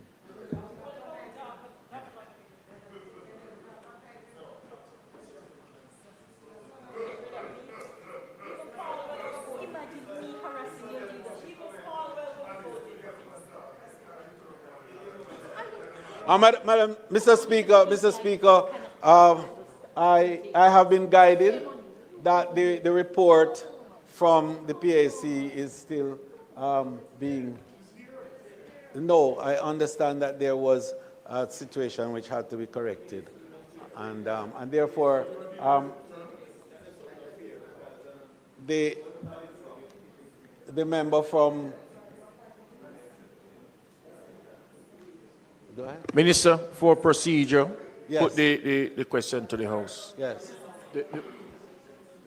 So, Mr. Speaker, I beg to move for the suspension of the bill. The request is for the suspension of this debate. Those in favor? Those against, the ayes have it. House Leader.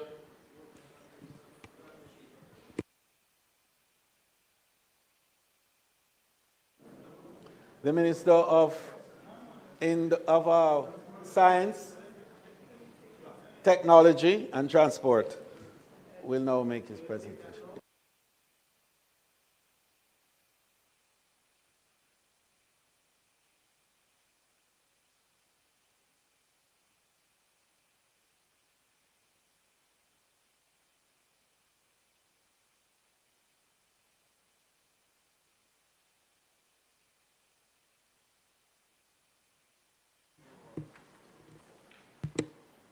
Mr. Speaker, the House may recall my previous statement on May 30th, 2025, affirming the mandate given to the Ministry of Science, Energy, Telecommunications and Transport to implement new changes to motor vehicle registration and certificate of fitness services announced by the Prime Minister in his budget presentation on March 11, 2025. I then gave notice that the Ministry intends to progress to implementation on July 1st, 2025. I will speak to the new date in due course. Mr. Speaker, in pursuing the relevant matters for the implementation of the policy, of this policy mandate, the interministerial group convened by the Ministry for this purpose, assess and identify legislative and technological changes. On the matter of the technological changes, I advise that the development phase is complete and the implementation date is July 21st, 2025. In respect of the legislative modifications, the members of this House may recall specifically that the policy changes announced propose the establishment of new maximum validity periods for motor vehicle registration and certificate of fitnesses, which are intended to support the government of Jamaica's planned action in streamlining processes for efficiency and economic development. Speed. The bill is being passed now to align with the government's broader initiative to enhance administrative efficiency and modernize road user management. It primarily resolves inefficiencies associated with a paper-based system and facilitates smoother and more robust interagency data sharing. In this regard, the bill provides for electronic issuance of fitness and registration certificates. The focus aligns with global trends as physical vehicles and paper documents are costly, inefficient, and on the verge of becoming obsolete. However, this amendment not only benefits the government by enhancing the efforts towards modernizing its processes, but also benefits motorists by providing longer certificate validity periods. Example, 5 years for new motor vehicles, and reduce renewal costs for operators. It is emphasized that the measure in this bill was never intended for revenue enhancement, but rather to improve service delivery and to facilitate a shift towards integration of technology and efficient service delivery. The bill therefore seeks to amend the Road Traffic Act 2018 and the Road Traffic Regulations 2022 in the manner set out in the clause-by-clause review I will now embark on. The key objectives of the bills are as follows: to create new periods of validity of the fitness and registration certificate for all categories of motor vehicles, to enhance administrative efficiency. Minister, just a moment.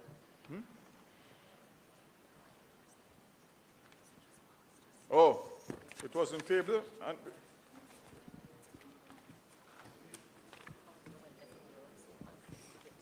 I was so anxious to get it done. Where's the thing?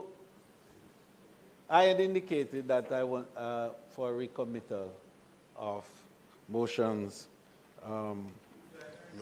given orally to allow for the bill to be tabled, and for the minister to make the presentation thereafter. So can we please have that done? Yes, of motions given orally.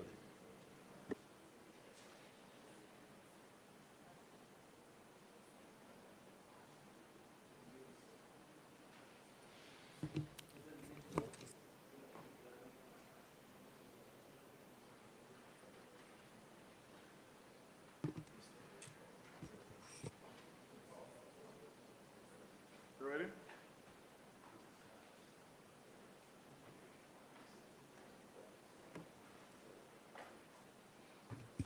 Recommittal of bill of notice of motion given orally and presentation of bills without leave of the House first obtained. Mr. Speaker, I beg to give notice at the next meeting of the House. I'll move to introduce and have read a first time a bill shortly entitled the Road Traffic Amendment Act 2025.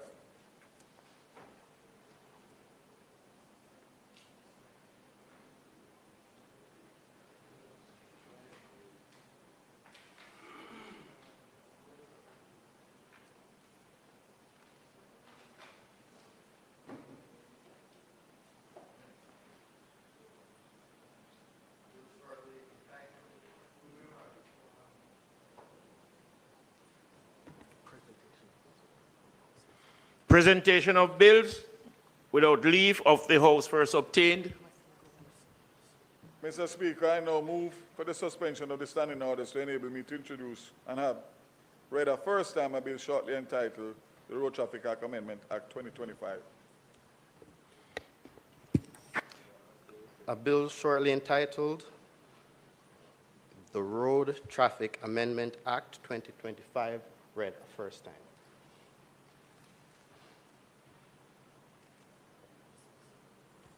Public business.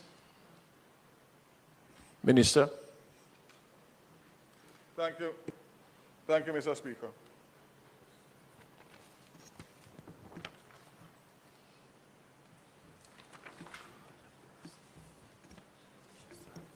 So as I said, Mr. Speaker, the key objective of the bills are as follows: to create new periods of validity of the fitness and registration certificate for all categories of motor vehicle, to enhance administrative efficiency and modernize road user management by applying Section 129 of the Act. Minister, sorry, you have to ask for a suspension of the standing order. And remember, once you ask for the suspension, you will start from the beginning.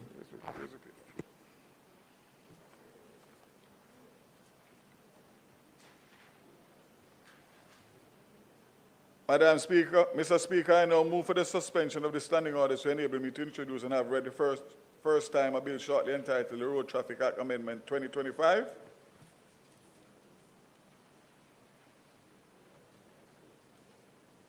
The question is that the standing order be suspended to allow the minister to take a second reading of the bill shortly entitled the Road Traffic Amendment Act 2025.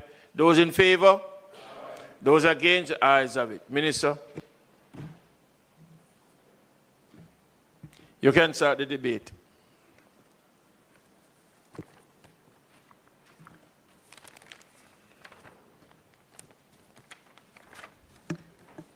The removal of the requirement to affix physical license decals to motor vehicles and physically presenting fitness and registration certificates upon demand to a constable will result in the removal of the penalties associated with the current requirements.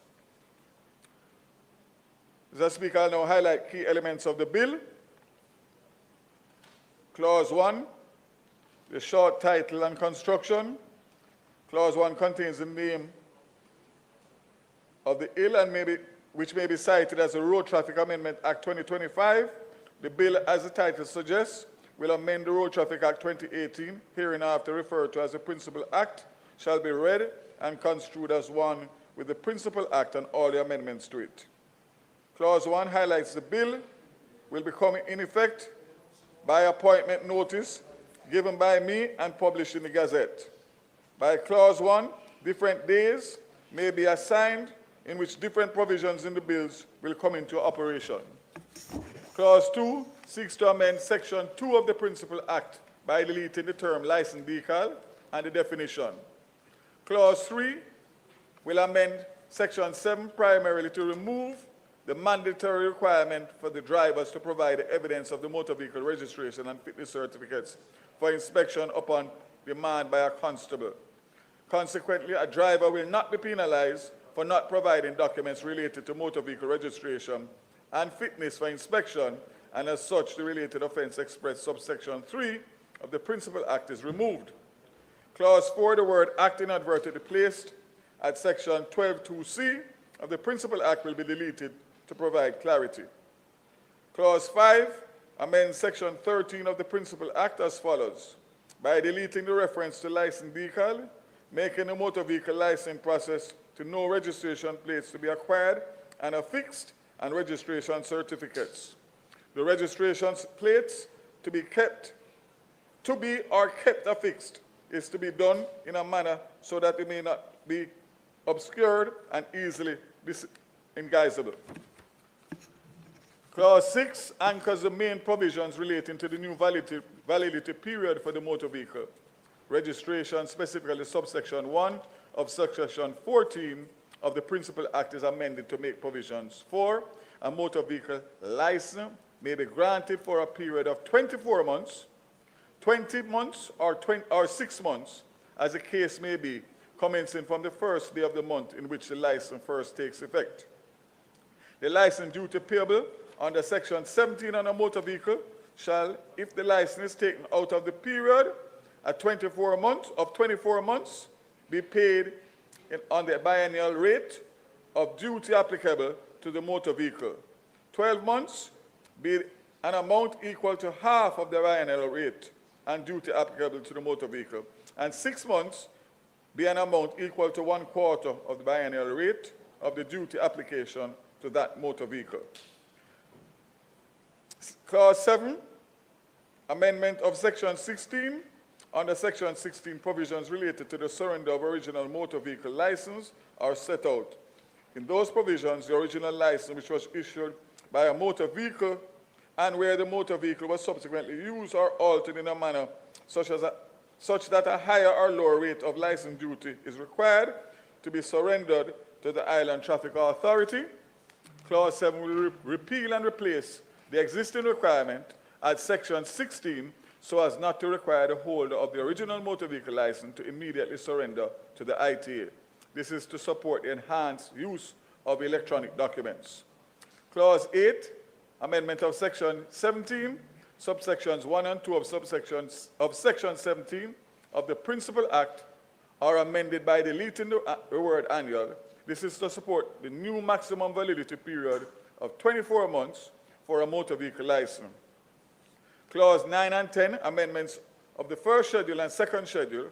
Under Clause 9 and 10 of this bill, the first schedule and the second schedule to the Principal Act are amended by deleting certain specified offenses under Column 2, respectively, which are related to Section 7.3 and 13.3 and 13.5 as follows. In the case of Section 7.3, the 5th, 6th, 7th, and 8th offenses specified in Column 2 will be deleted so that the failure of drivers to provide evidence of motor vehicle fitness and registration documents is not an offense.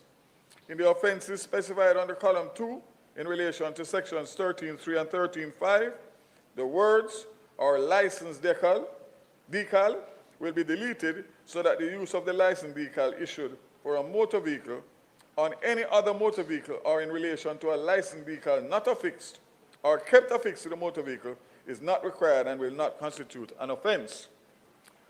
Clause 11, amendment of the road traffic regulations. Clause 11 directs that the bill will amend certain provisions of the road traffic regulations 2022. The specific provisions highlighted for modification are listed in the first column, and the details of the modifications in the second column of the schedule for the bill. The amendments specified in the second column of the schedule for this bill shall be read and construed as one with the road traffic regulations 2022. Regulation 4, paragraph 4 is deleted and the paragraphs 4 and 4A inserted.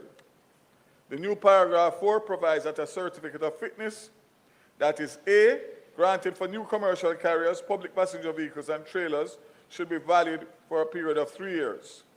Granted for used commercial carriers, public passenger vehicles, and trailers shall be valid for 1 year, and granted for new private motor vehicles shall be a valid period for 5 years. The grant for private motor vehicles which are 10 years old or less shall be valid for a period of 3 years, and granted for private vehicles which are more than 10 years will be valid for 1 year. 4A, in paragraph 4, the new terms are defined. New private motor vehicle means a motor vehicle which has not previously been registered or licensed in any jurisdiction with a mileage of 250 kilometers or less recorded on the odometer. And let me just say that the reason for that is because despite the fact that you are buying a new vehicle, either from a local dealer or an overseas dealer, there is sometimes transportation to get the vehicles to the ports, which require them to be driven. And therefore, the mileage that has been, the limit for the mileage that has been limited is about 100 miles. But the fact of the matter is that that only qualifies if the vehicle has never been registered in any jurisdiction, which means it is coming directly from the manufacturer from source. So that is something that was sought out and discussed, because the fact of the matter is that if you didn't put a mileage, then you would not qualify because the vehicle would have on mileage and would not be deemed as a new vehicle, despite the fact that it has never been licensed. Used commercial carriers means a motor vehicle, whether imported into or manufactured in Jamaica, which is more than 2 years old and previously owned by one or more registered owner, with a mileage of 251 kilometers or more recorded on the odometer. Regulation 7, in Regulation 7, paragraph 7, 5 is deleted.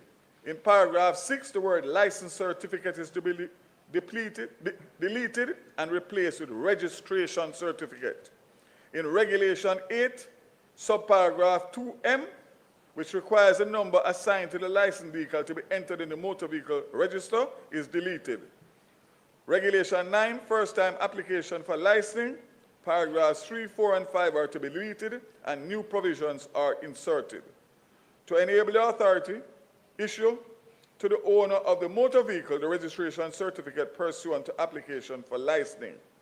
Require the date of expiration of a registration certificate issued under this regulation to be clearly stated on the face of the registration certificate.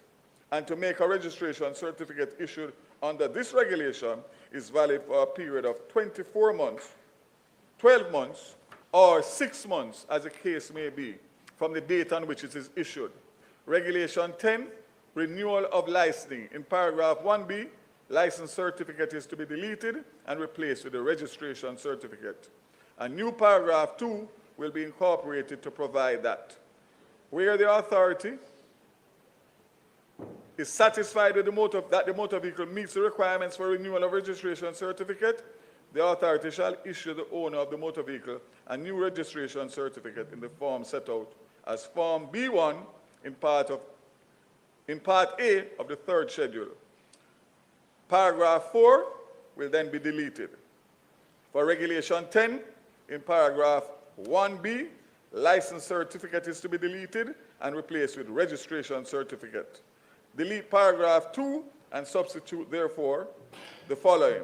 Where the authority is satisfied that the motor vehicle meets the requirements for the renewal of the registration certificate, the authority shall issue to the owner of the motor vehicle a number registration certificate in the form set out as Form B1 in Part A of the 3rd schedule.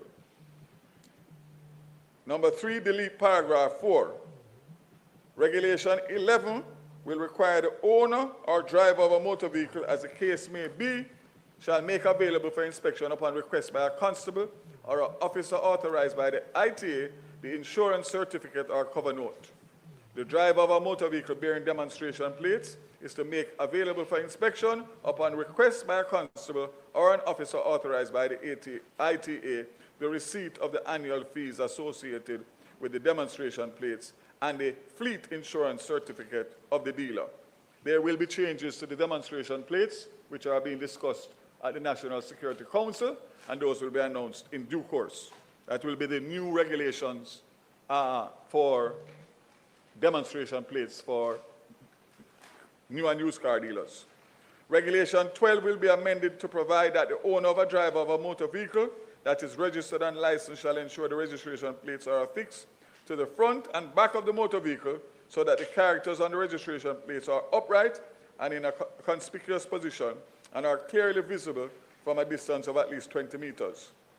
In the case of motorcycle, the owner or driver of the motorcycle shall ensure that the registration plates are affixed to the front and back of the motorcycle as close to centrally positioned as is practicable, so that the characters on the registration plates are upright and in a conspicuous position and clearly visible from a distance of at least 5 meters.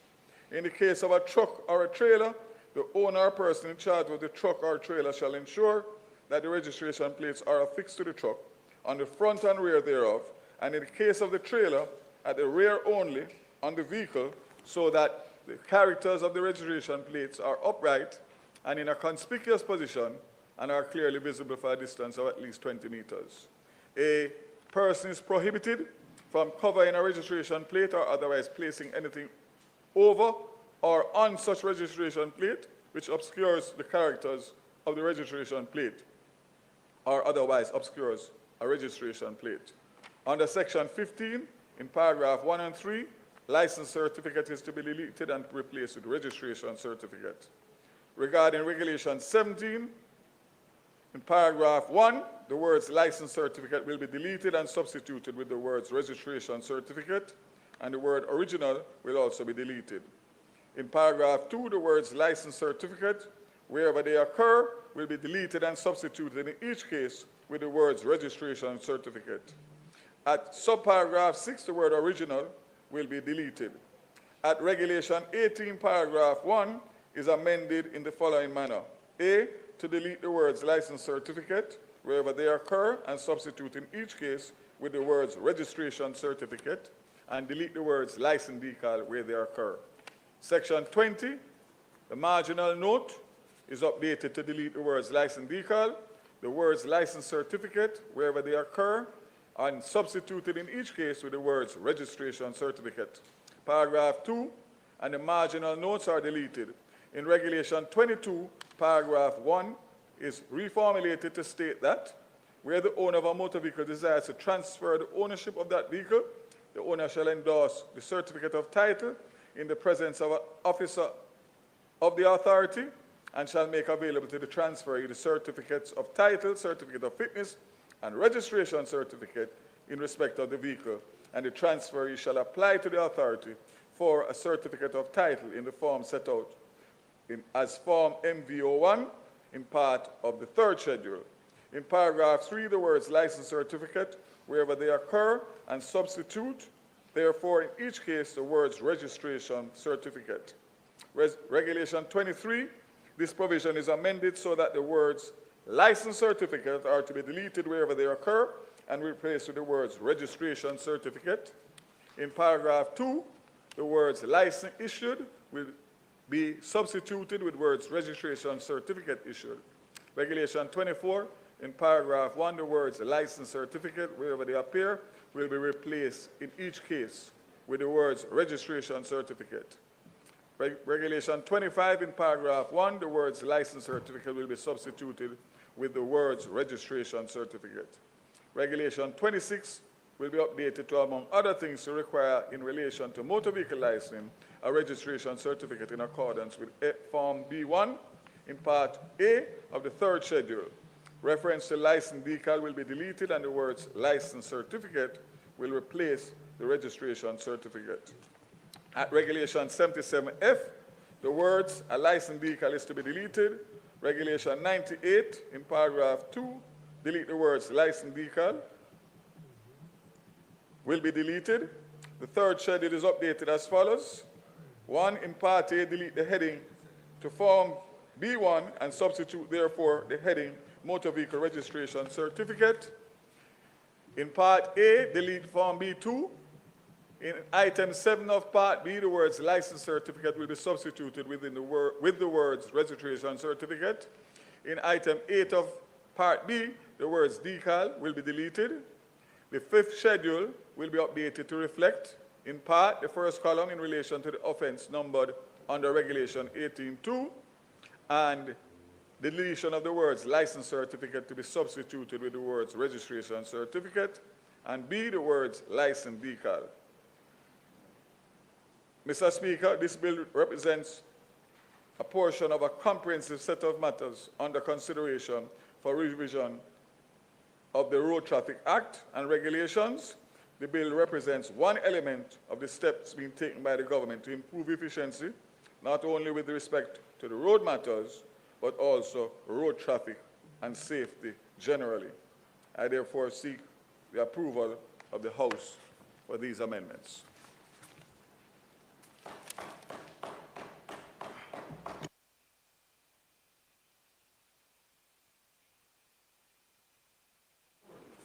Remember, I moved this in 2016. That too. Thank you very much, Mr. Speaker. Minister, the intention is understandable because we know, as you had indicated some time ago when you broached the subject, that the process that one undergoes at the respective IT offices is onerous sometimes. You lose time, you spend long times there, and the fact that this has come before us now is a welcome move. Just one concern, however, and we have to be practical and mindful of how things are. I am happy that for the public passenger vehicles, that after the initial 3 years, then it is every year that they are renewed. Right. I mean, they can renew from 6. But the point I'm making is that that particular 1-year period is important because the conditions of some of the roads that these vehicles have to travel on is of concern, especially in light of that they are conveying passengers, young children, old people, that sort of thing. So, yeah, but outside of the school hours, the young one travels still. So that particular yearly thing is important.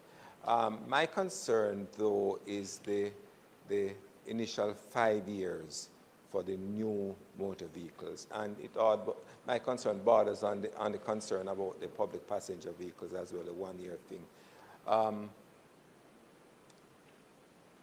We are all expecting that the conditions of the roads will improve, you know.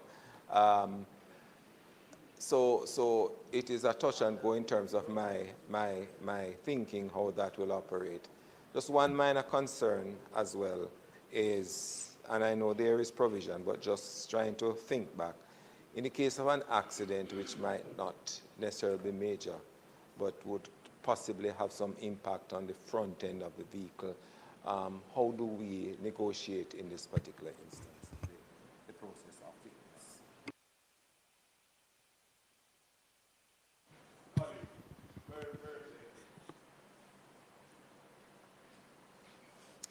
Permission to speak from a seat other than my own.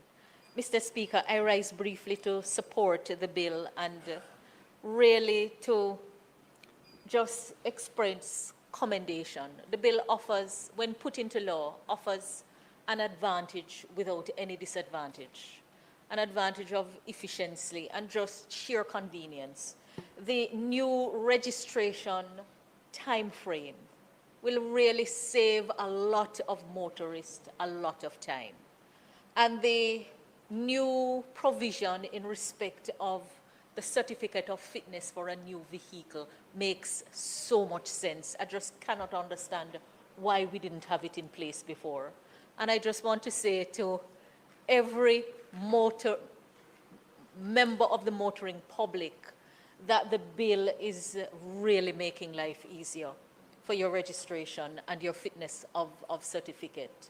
And I support it, and I know that it will bring a lot of ease for those who will take advantage of it without any disadvantage to those who will continue on the system that currently exists. Minister, I commend you for moving with haste to address a situation that so many members of the public have asked, why can we not have a longer period for the certificate of fitness for a new motor vehicle? And also, why can we not have a longer registration period for the motor vehicles for those who can take advantage of it? So it's a good day. I wholeheartedly support the amendments being made. Thank you very much, colleague. So, colleague from Central St. Mary, let's start with the public passenger vehicles from 6 months to a year. Take your point 100% in terms of the fact that they are public passenger vehicles. They are traveling much more miles per day with precious cargo of all sorts of Jamaicans. So the ITA and the Transport Authority will still have their part to play, because if they stop a vehicle and they don't deem the vehicle in the condition that they think, they can order it off the road and it has to be inspected and pass. So there's a safeguard for that, and we will be vigilant because of the fact that it is a fact that with the road conditions and everything that goes with it, and the overloading, etc., etc.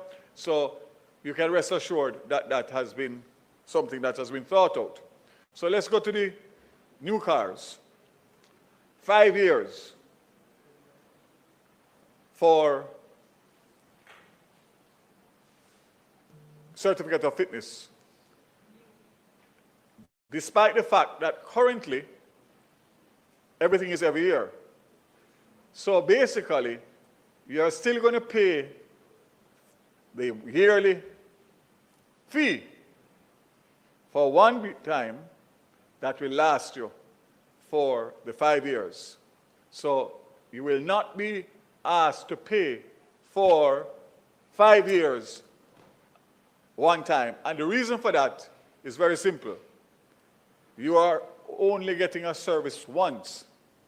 So it would not be fair and equitable to charge 5 years when you really only are buying a receipt on the first time.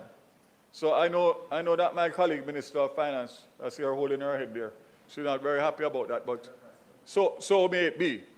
And the second thing is that I want to mention to you is that on the market now, with the competition that is there are vehicles with 8-year warranty. So before, when I was a youngster, it used to be 2-year warranty. As a matter of fact, I think it started from 1-year warranty and X amount of miles. Now with the explosion of all the new technologies, etc., you're going now to 8 years of warranty. So 5 years is more than a reasonable expectation that the vehicle, once it is coming from the manufacturer, and it is indeed a new vehicle, never been licensed in any jurisdiction, mileage only to take it to the port, or to take it from Kingston to buy it in Kingston, but you live in Montego Bay. So the 5 years I'm not concerned about. Again, if it meets an accident or whatever, there are safeguards with the insurance company, with the ITA, that you stop the car, you always have the right to order it for inspection. So I take your point, and as I said before, especially with the public passenger, the 1 year was a discussion, but we figured in terms of doing everything, it would be not equitable to at least make an adjustment so that all sectors and all classifications of vehicles benefit from this new innovative system. Minister, I support what you're doing, but you turned to your colleague in front of me. You said she was holding her head. It obviously has revenue implications for the ITA, which I believe is a self-financing entity. So the question is there going to be a requirement from the central budget to supplement the income that the ITA will lose from the annual revenues that it would collect from the registration of vehicles? And from your estimation, to what would that figure look like? Some rough calculations. We have asked for all the data to come in. We, as far as new cars are concerned, the last 2 years, about 10,000 new cars between dealers and individual importers of new cars. So you multiply 4 years, $18,000 for 4 years, times about 180 million over 4 years. So there is a gap there, but as I said, based on the preliminaries, it's not something that will cause us to have any major issue. Thank you. Minister, you want to conclude the debate?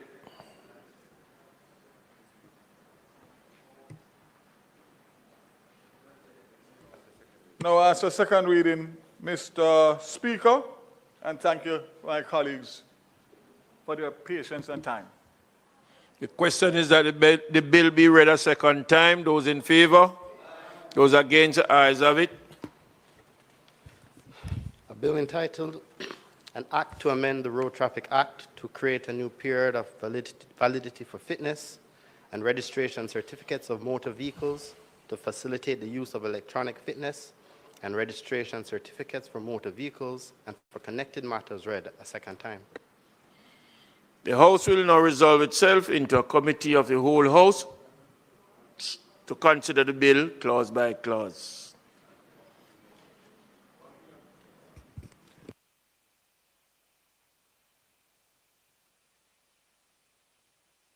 Clauses 1 to 11.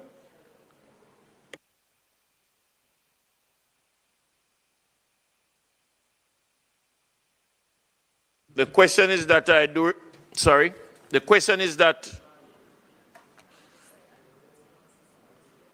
I put clauses 1 to 11. Those in favor? Those against? Ayes have it. Schedule.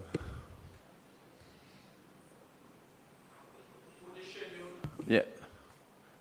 Chairman, I just have a slight change to the definition of new private motor vehicle. An amendment. Colleagues, just listen to this. It says a new motor vehicle means a motor vehicle which has not been previously registered or licensed with a mileage of 250 kilometers or less recorded on the odometer. One of the understanding is that what I would like to propose is that the definition should means a motor vehicle which is being registered or licensed in the year of its manufacture. So I would like the definition for new. That's the point. No. No. I did confer, you know. What it is saying, you see, my proposal is that a new private motor vehicle means a motor vehicle which is being registered or licensed in the year of its manufacture.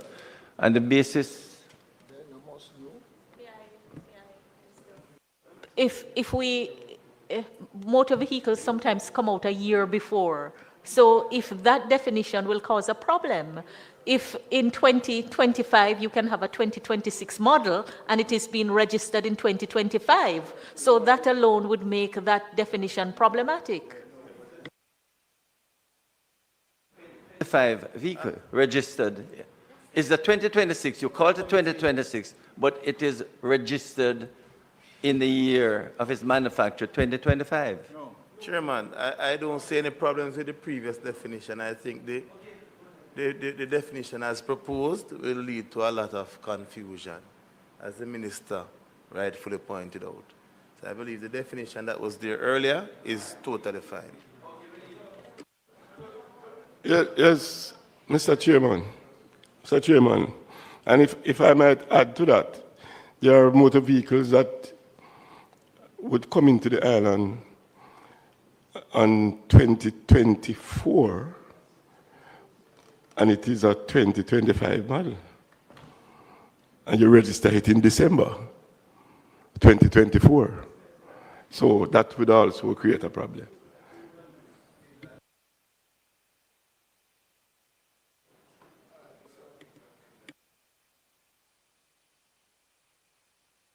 Chairman, we put the schedule. What's the next clause? I put the schedule. Those in favor? Those against? Ayes have it. I put the title and enacting clause. Those in favor? Those against? Ayes have it.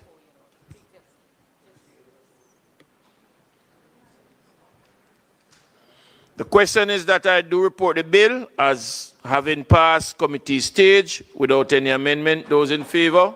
Those against? Ayes have it.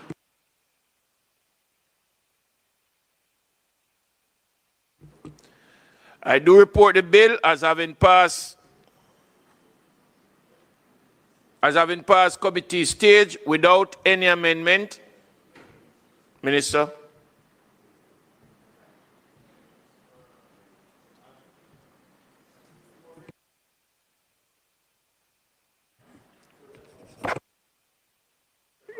Third reading. So, Mr. Speaker, ask for a third reading.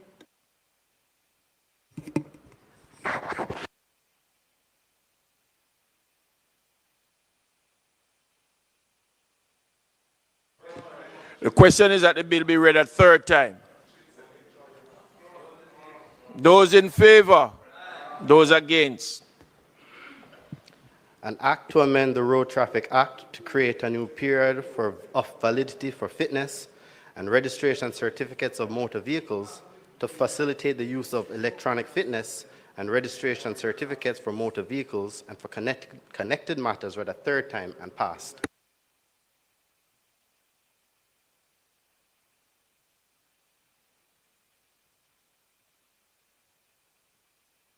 House Leader.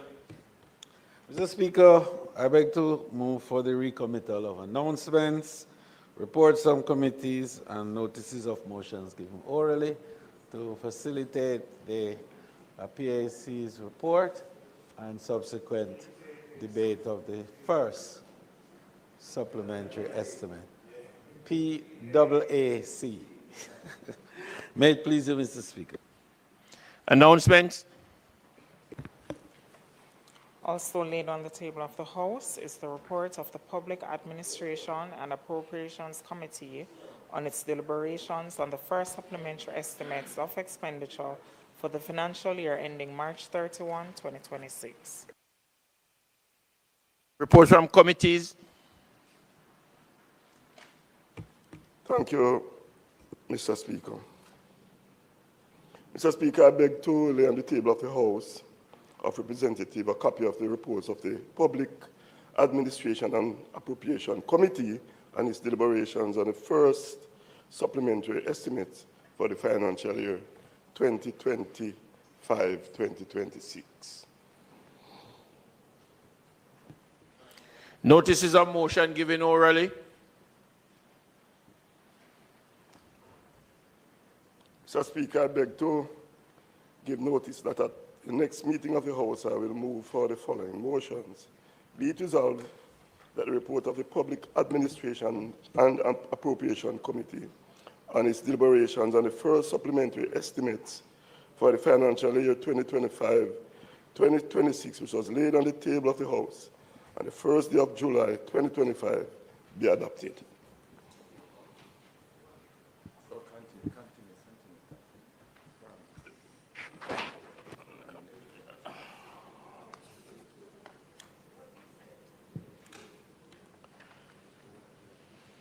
Mr. Speaker, I have further begged to give notice that at a later stage today, I will move for the suspension of standing orders to enable me to take this motion.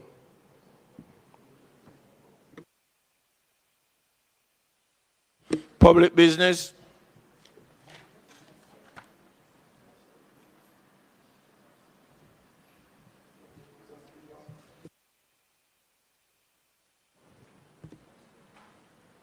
Thank you, Mr. Speaker. Mr. Speaker, I now move for the suspension of the standing orders to enable me to take the motion, notice of which I gave earlier. The question is that the standing order be suspended to enable the member to take the motion, notice of which he gave earlier. Those in favor? Those against? Ayes have it. Mr. Speaker, I now move that the motion be approved. The question is that the motion be approved. Those in favor? Those against? Ayes have it. House Leader.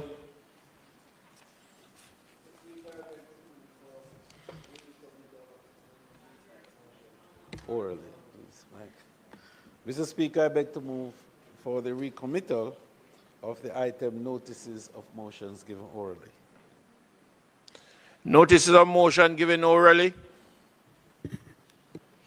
Mr. Speaker, I beg to give notice that at the next meeting of the House, I will move, be it resolved that the first supplementary estimates for the financial year 2025-2026, which was laid on the table of the House on the first day of July 2025, be referred to the Standing Finance Committee of the whole House of Representatives, consisting of all the members of the House for consideration and report. And to be it further resolved that the committee, during its deliberations, take into account the recommendations contained in the report of the Public Administration and Appropriations Committee on its deliberations on the first supplementary estimates for the financial year 2025-2026, which was laid on the table of the House on the first day of July 2025. Mr. Speaker, I further beg to give notice that at a later stage today, I will move for the suspension of the standing orders to enable me to take this motion. Public business.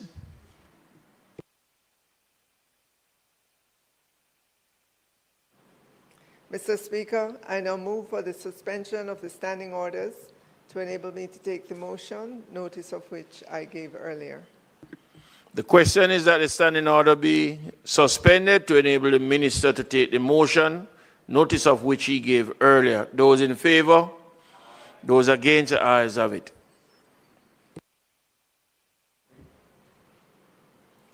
Mr. Speaker, I ask that the motion be approved.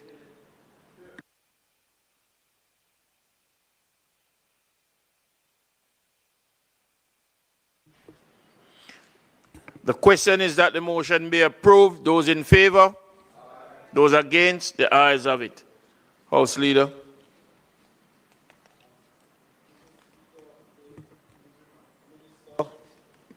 Of Agriculture and Fisheries. No? But they make the motion.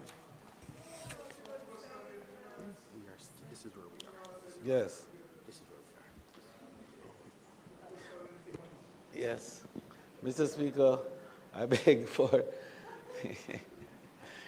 suspension of the sitting to allow for the Standing Finance Committee to be convened. May it please you, Mr. Speaker. The question is that the meeting of the House be suspended for the Standing Finance Committee to meet to consider the first supplementary estimate for the financial year 2025-2026. Those in favor? Those against? The ayes have it.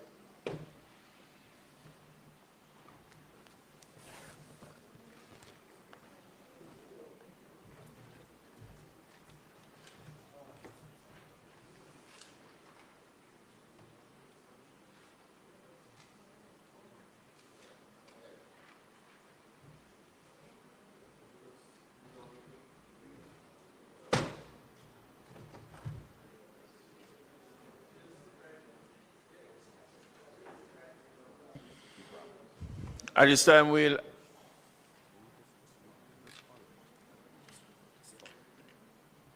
Standing Finance of the House of Representatives, consisting of all members of the House, is now convened. We will ask Member Robert Miller, St. Catherine Southeast member, to pray.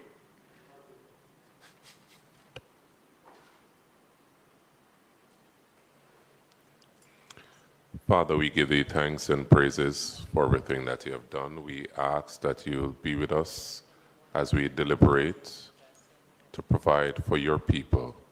Guide us, be with our thoughts, our action, our deeds as our prayer. In Jesus' name, amen.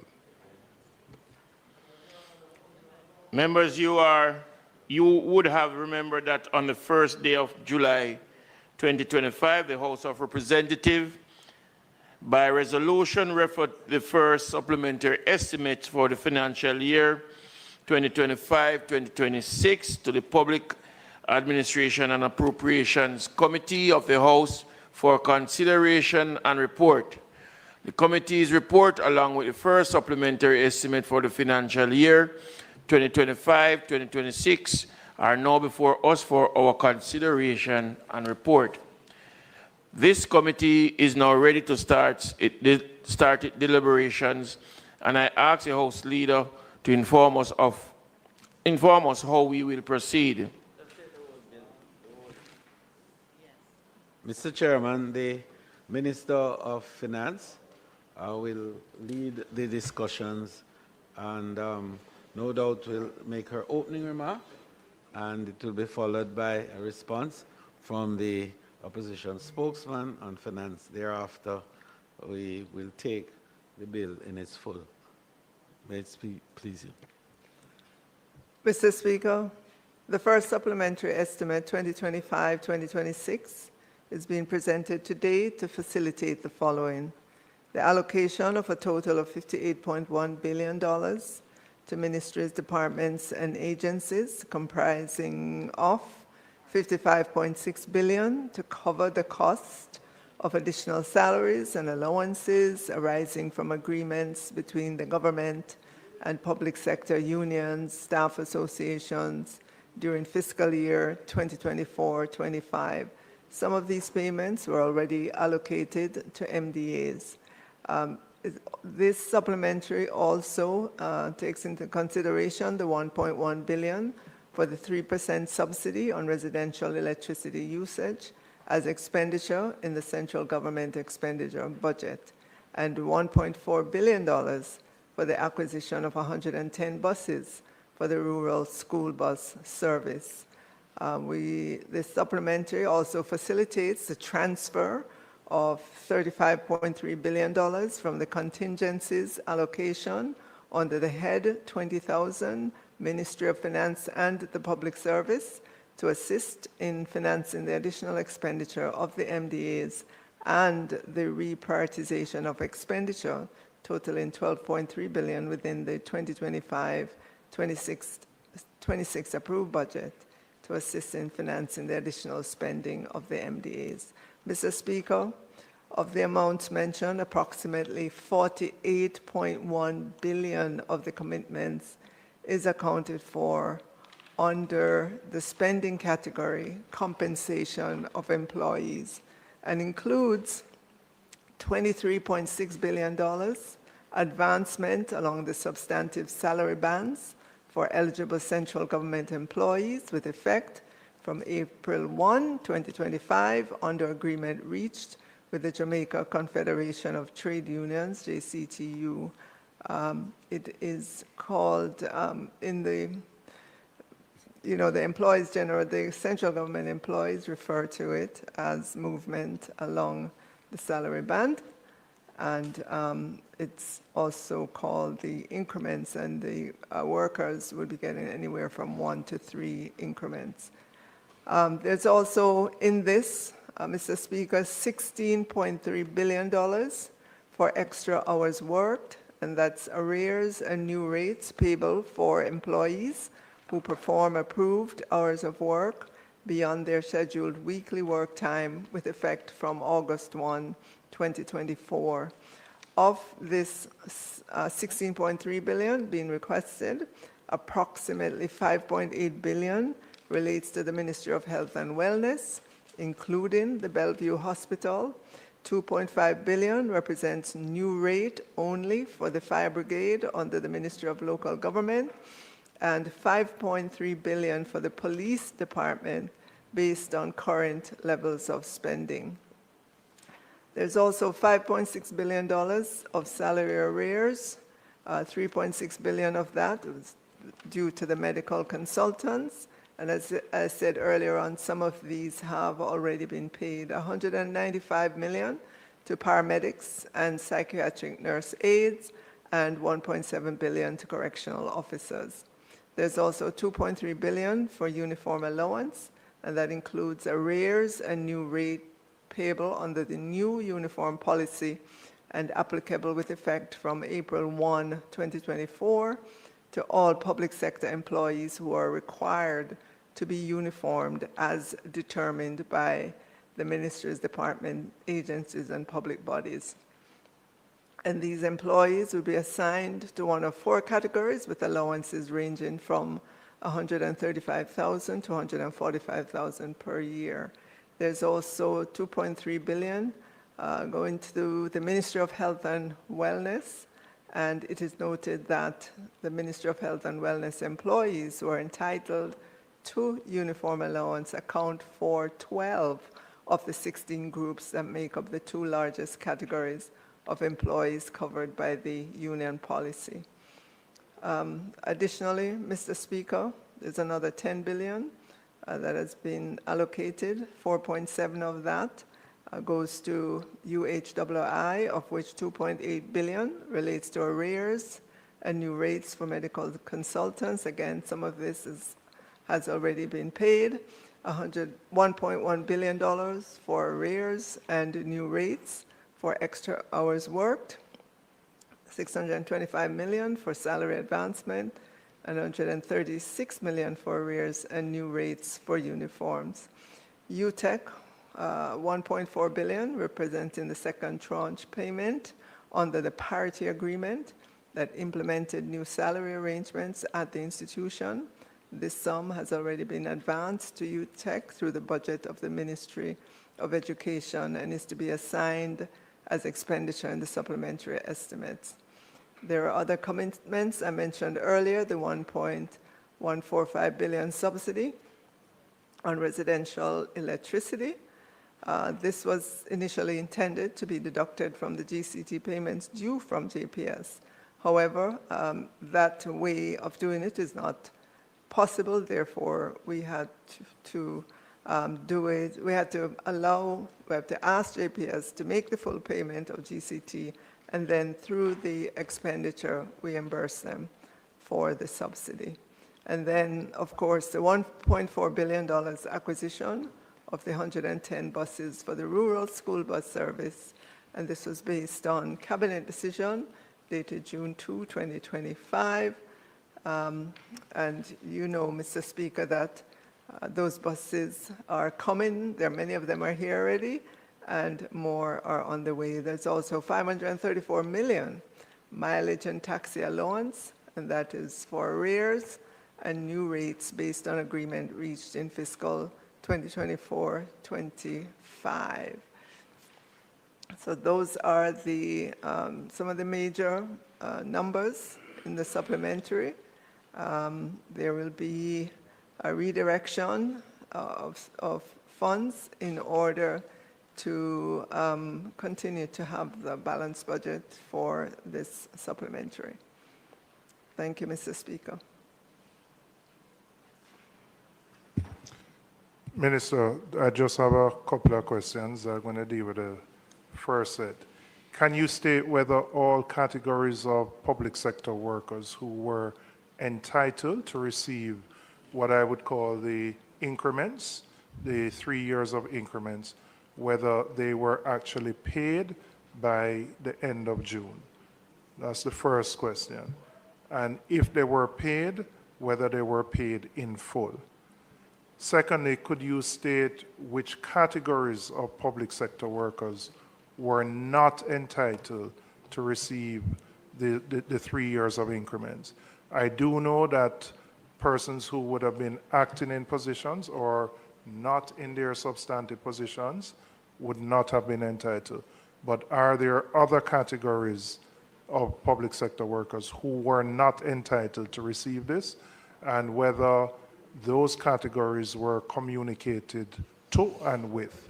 Because there seems to be some confusion or misunderstanding on the part of some workers who expected to receive this and have not. So if you could answer those, and I have another set of questions. All right, in terms of your first question, has everyone received this? No.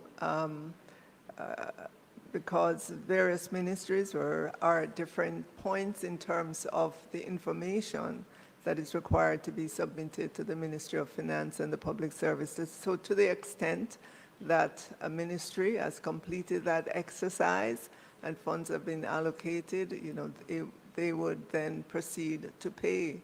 If they've not completed putting together the information on the employees or eligible for this, because remember there are 3 categories for these increments, depending on when you entered the service and how long you've been there. Right? There are 3 different categories for that. So can I just follow up on that then? Can you state then, of the categories who are entitled, are you in a position to state what percentage or how many of those workers have in fact been paid and how many are outstanding? And I think the distinction you made is important, because to an employee not receiving it, they don't really care whether it's the ministry not prepare it or the central government not pay it out. Them just don't get their money. And I think it's important for that communication to be there, because I know there is some unease among people who expected to get by the end of June as per the agreement with the unions, and they are yet to receive. Well, I know that the bulk of persons would have received based on the warrants that were given to the MDAs. Again, as I said earlier on, the ministries are at different levels in terms of their information, their HR information. There are some ministries that are on the My HR Plus system, and they were able to submit their information right away. Persons were paid. There are others who, despite their efforts over the years, they're not there yet. So it takes them a lot more time to compile this information. And that's why we have been just drumming it into the MDAs, encouraging them to get on to the My HR Plus system so they have a good handle So is on that their optional employees. or is that mandatory? It's not optional, it's mandatory, but it does take time because of the number of employees, especially at entities like the Ministry of Health and Wellness, the number of employees that are there.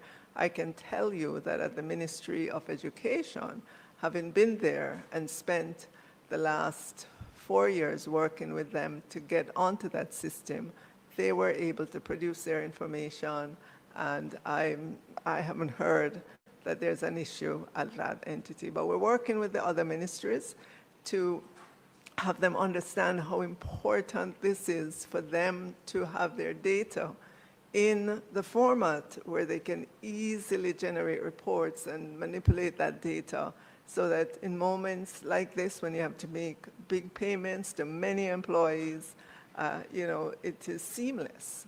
And so that's what we're working towards. You said bulk. Are you able to be more specific than that to say whether it's 70% of the eligible workers, 80%, what number? Because there are workers listening who thought they would have gotten something by last week in the June pay period. They haven't received it, and they certainly would want to know that they're going to receive this in short order. So are you able to say that? Okay, I can only say the majority. I don't have the specific percentage.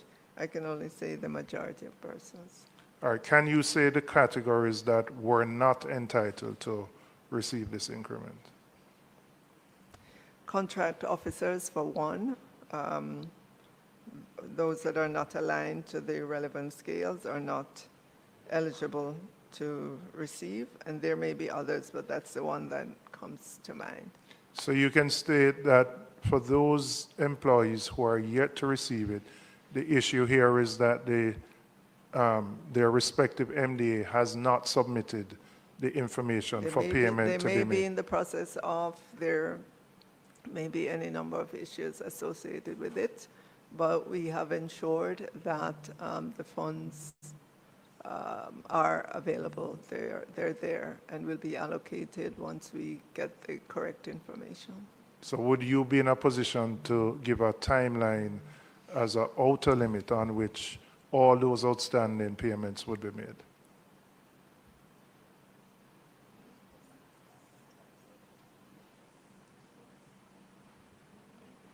I'll just wait a word from the financial secretary.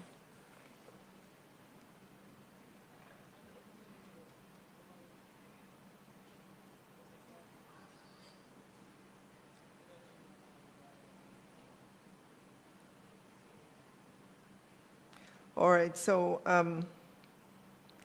what I'm hearing from the financial secretary is that funds were provided to all. We would have to do our checks with all the particular ministries to see how far they are in their process in their processing process. Minister, it's important that there be communication to the unions on this. I understand what you're saying. It may not be a Ministry of Finance issue per se, but it is one government. And at the end of the day, the persons who are expecting to receive this quote-unquote back money haven't gotten it. And the things you're sharing, them not really business with. So remember, when you consider, if you go back to March of this year, within the month of March, there was a lot of agitation about the circular to go out by the 1st of April about the increments. We sent out the circular. MDAs knew that they had to put their information together and submit it. Not all of them did in the time frame expected. No, that's here the point I'm yeah. making. The point I'm making is that the communication for those who are outstanding, the MDAs that have not provided information, is important that that be shared with the respective unions so that those persons who have not been paid have an understanding of why they haven't been paid, and that the issue is not that there is a lack of funds. But as I said, it is one government, and at the end of the day, they need to at least have a time frame by which they believe the outstanding payments would be made. Sure. All right, my second question or set of questions relate to the Accountant General's Department. For some reason, a large number of pensioners were not paid for the June month ending June. Pensioners who actually submitted their life certificates, and I've spoken to a number of them. I don't know what the issue is here, but it seems to be larger than the norm. And as I said, in this case, they submitted their life certificates. They are being told that they have to wait until the next pay cycle at the end of July before they can be paid. Now, we have to think about most employed persons cannot go 2 months without being paid. And pensioners are now being told, having missed the June payroll, that they have to wait till the end of July to be paid, which means going 2 months. Many of them don't have children or other relatives who can buy them over during this period. So I'm asking you to use your office to get the Accountant General to make the outstanding payments before the July pay cycle. It may require additional administrative work, but we can't ask people to go 2 months when they have done what they were asked to do. They submit their life certificate, so that's not the issue. But there are clearly other issues, and it is much larger. Every month you'll have a small fraction outstanding, but for some reason this June period seems to be larger than others. I don't believe the issue here is lack of funding to the Accountant General's Department, but whatever it is, a lot of pensioners have not been paid. There hasn't been communication, and being told to wait to the end of July is really not satisfactory, a satisfactory response to that particular issue. Member, I agree with you that if that's the case, then it's not satisfactory for our pensioners to wait until the next pay cycle. To be honest, I had not heard of this en masse until you mentioned it, so this is something I'll jump on and investigate. Yes, every month I may get a WhatsApp from 1 or 2 persons saying I have not received my pension payment, and of course I ensure that the respective department or entity respond to it. But it sounds as if you're saying more than the norm, and so I will definitely I mean, get on top of that. There was something on TVJ News last night, I believe on radio earlier. As I said, it is beyond the norm. You always operate with a very small fraction who may have issues, but I have spoken to a couple who submitted, got their receipts, so they have the receipts of their life certificate in hand, and for whatever reason they haven't been paid, and they simply don't have the funds to wait till the end of July to be paid. I agree, member, it's unacceptable. Those are my questions. I don't know if colleagues have, yes, colleagues have. Chairman, I just wanted to understand the minister in relation to the JPS score. You said that they collected the GCT and paid it over to the government, and then you reimburse them the 3% rebate.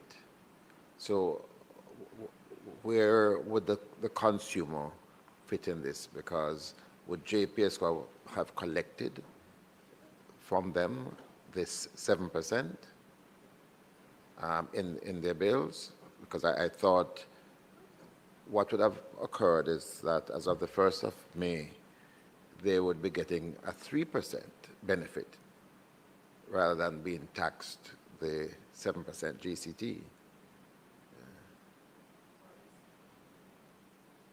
So the subsidy that the customers are getting would have been paid on the JPS system, so they'd see it reflected in their bills. JPS in turn would have deducted it from whatever their remittance is to the government. That was how initially we thought it was going to work. But since then, we recognize that it cannot be done that way. So in fact, whatever GCT JPS collects on bills, it has to remit 100% of that, and then in turn, we will reimburse them for the subsidy. And this amount is to take us to the end of the financial year? Yes.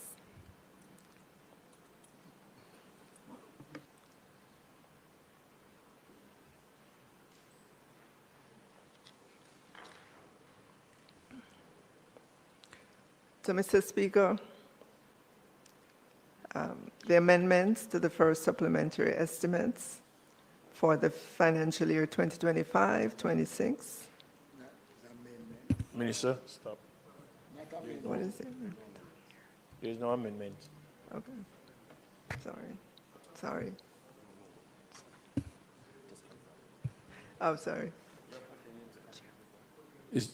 So there is no amendment, Madam, or there are? No, there are none. There are no Right. amendments, sorry. Okay then, just to I confirm. read the incorrect thing. The So the first supplementary estimates for the financial year 2025-2026 are before us. No, Madam.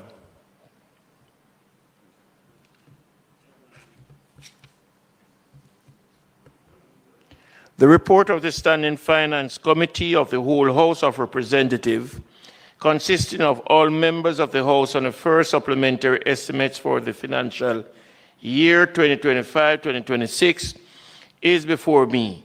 Is it the wish of the committee that I sign it? Those in favor? Those against? The ayes have it.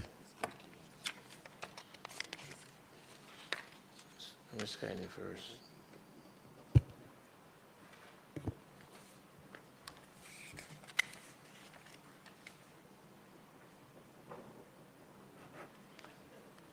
This committee now stands adjourned.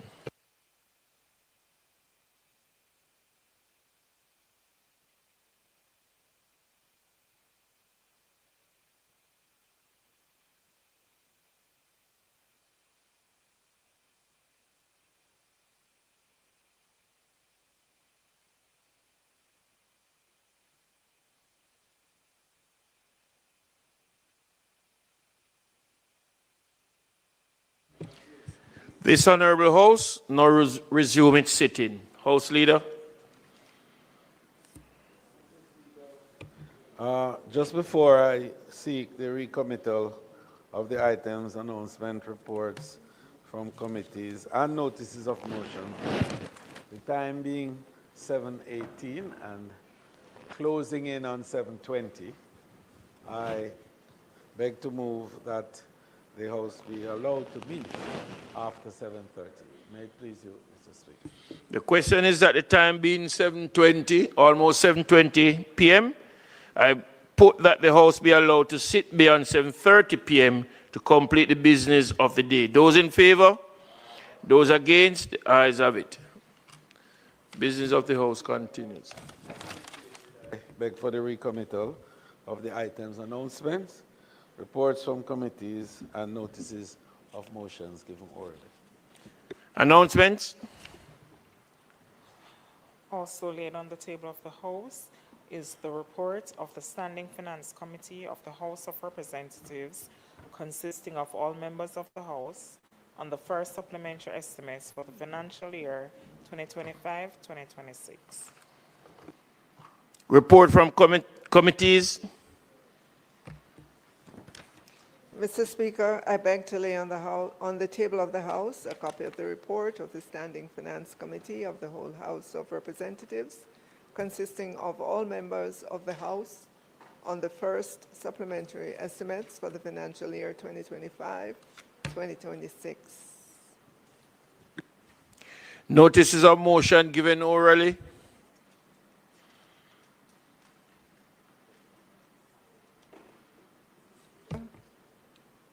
Mr. Speaker, I beg to give notice that at the next meeting of the House, I will move, be it resolved that the report of the Standing Finance Committee of the whole House of Representatives, consisting of all members of the House, on the first supplementary estimates for the financial year 2025-26, which was laid on the table of the House on the first day of July 2025, be adopted. Mr. Speaker, I further beg to give notice that at a later stage today, I will move for the suspension of the standing orders to enable me to take this motion. Public business. Mr. Speaker, I now move for the suspension of the standing orders to enable me to take the motion, notice of which I gave earlier. The question is that the standing order be suspended to enable the minister to take the motion, notice of which he gave earlier. Those in favor? Those against? The ayes have it.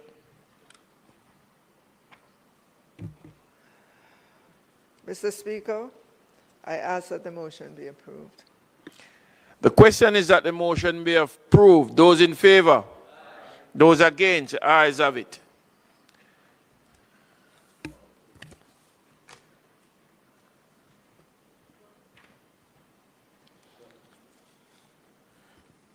Mr. Speaker, we had laid on the House motion the conch export levy rate of levy on the 13th day of May 2025. Now, the conch export levy rate of levy order 2025 is in relation to the Conch Export Levy Act, which its main purpose is to facilitate the imposition of a levy to be paid on each pound of conch exported during each conch season pursuant to Section 3 of the Act.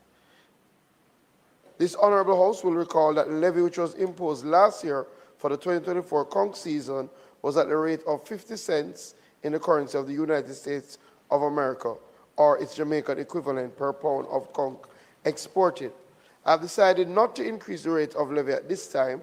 Therefore, the rate of 50 cents in the currency of the United States of America, or its Jamaican equivalent per pound of conch exported, remains in place for the 2025 conch season. It is important to note that Section 11 of the Act stipulates that any exporter who fails to pay the levy commits an offence and is liable to summary conviction in the parish court. In the exercise of the power conferred upon me as minister, pursuant to Section 31C2 of the Act, on May 9, 2025, I made the order for an exporter to pay a levy at the rate of 50 US cents, or its Jamaican equivalent, to the Veterinary Services Division for each pound of conch exported during the 2025 conch season.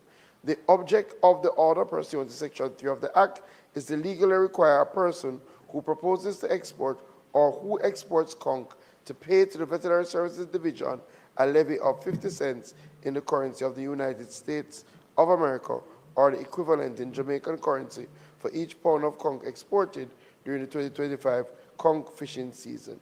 In the circumstances, given the matters highlighted, I ask that this Honourable House for its full support in affirming by resolution the conch export levy rate of levy order. I now ask that the motion, notice of which was given on the 13th day of May 2025, be approved. The question is that the motion be approved. Those in favor? Those against? Ayes have it. House Leader. Mr. Speaker, it's not intended to do any further business today. I therefore move that the House be adjourned for a date to be fixed. The question is that the House do adjourn now for a date to be fixed. Those in favor? Those against? Ayes have it. The House now stands adjourned.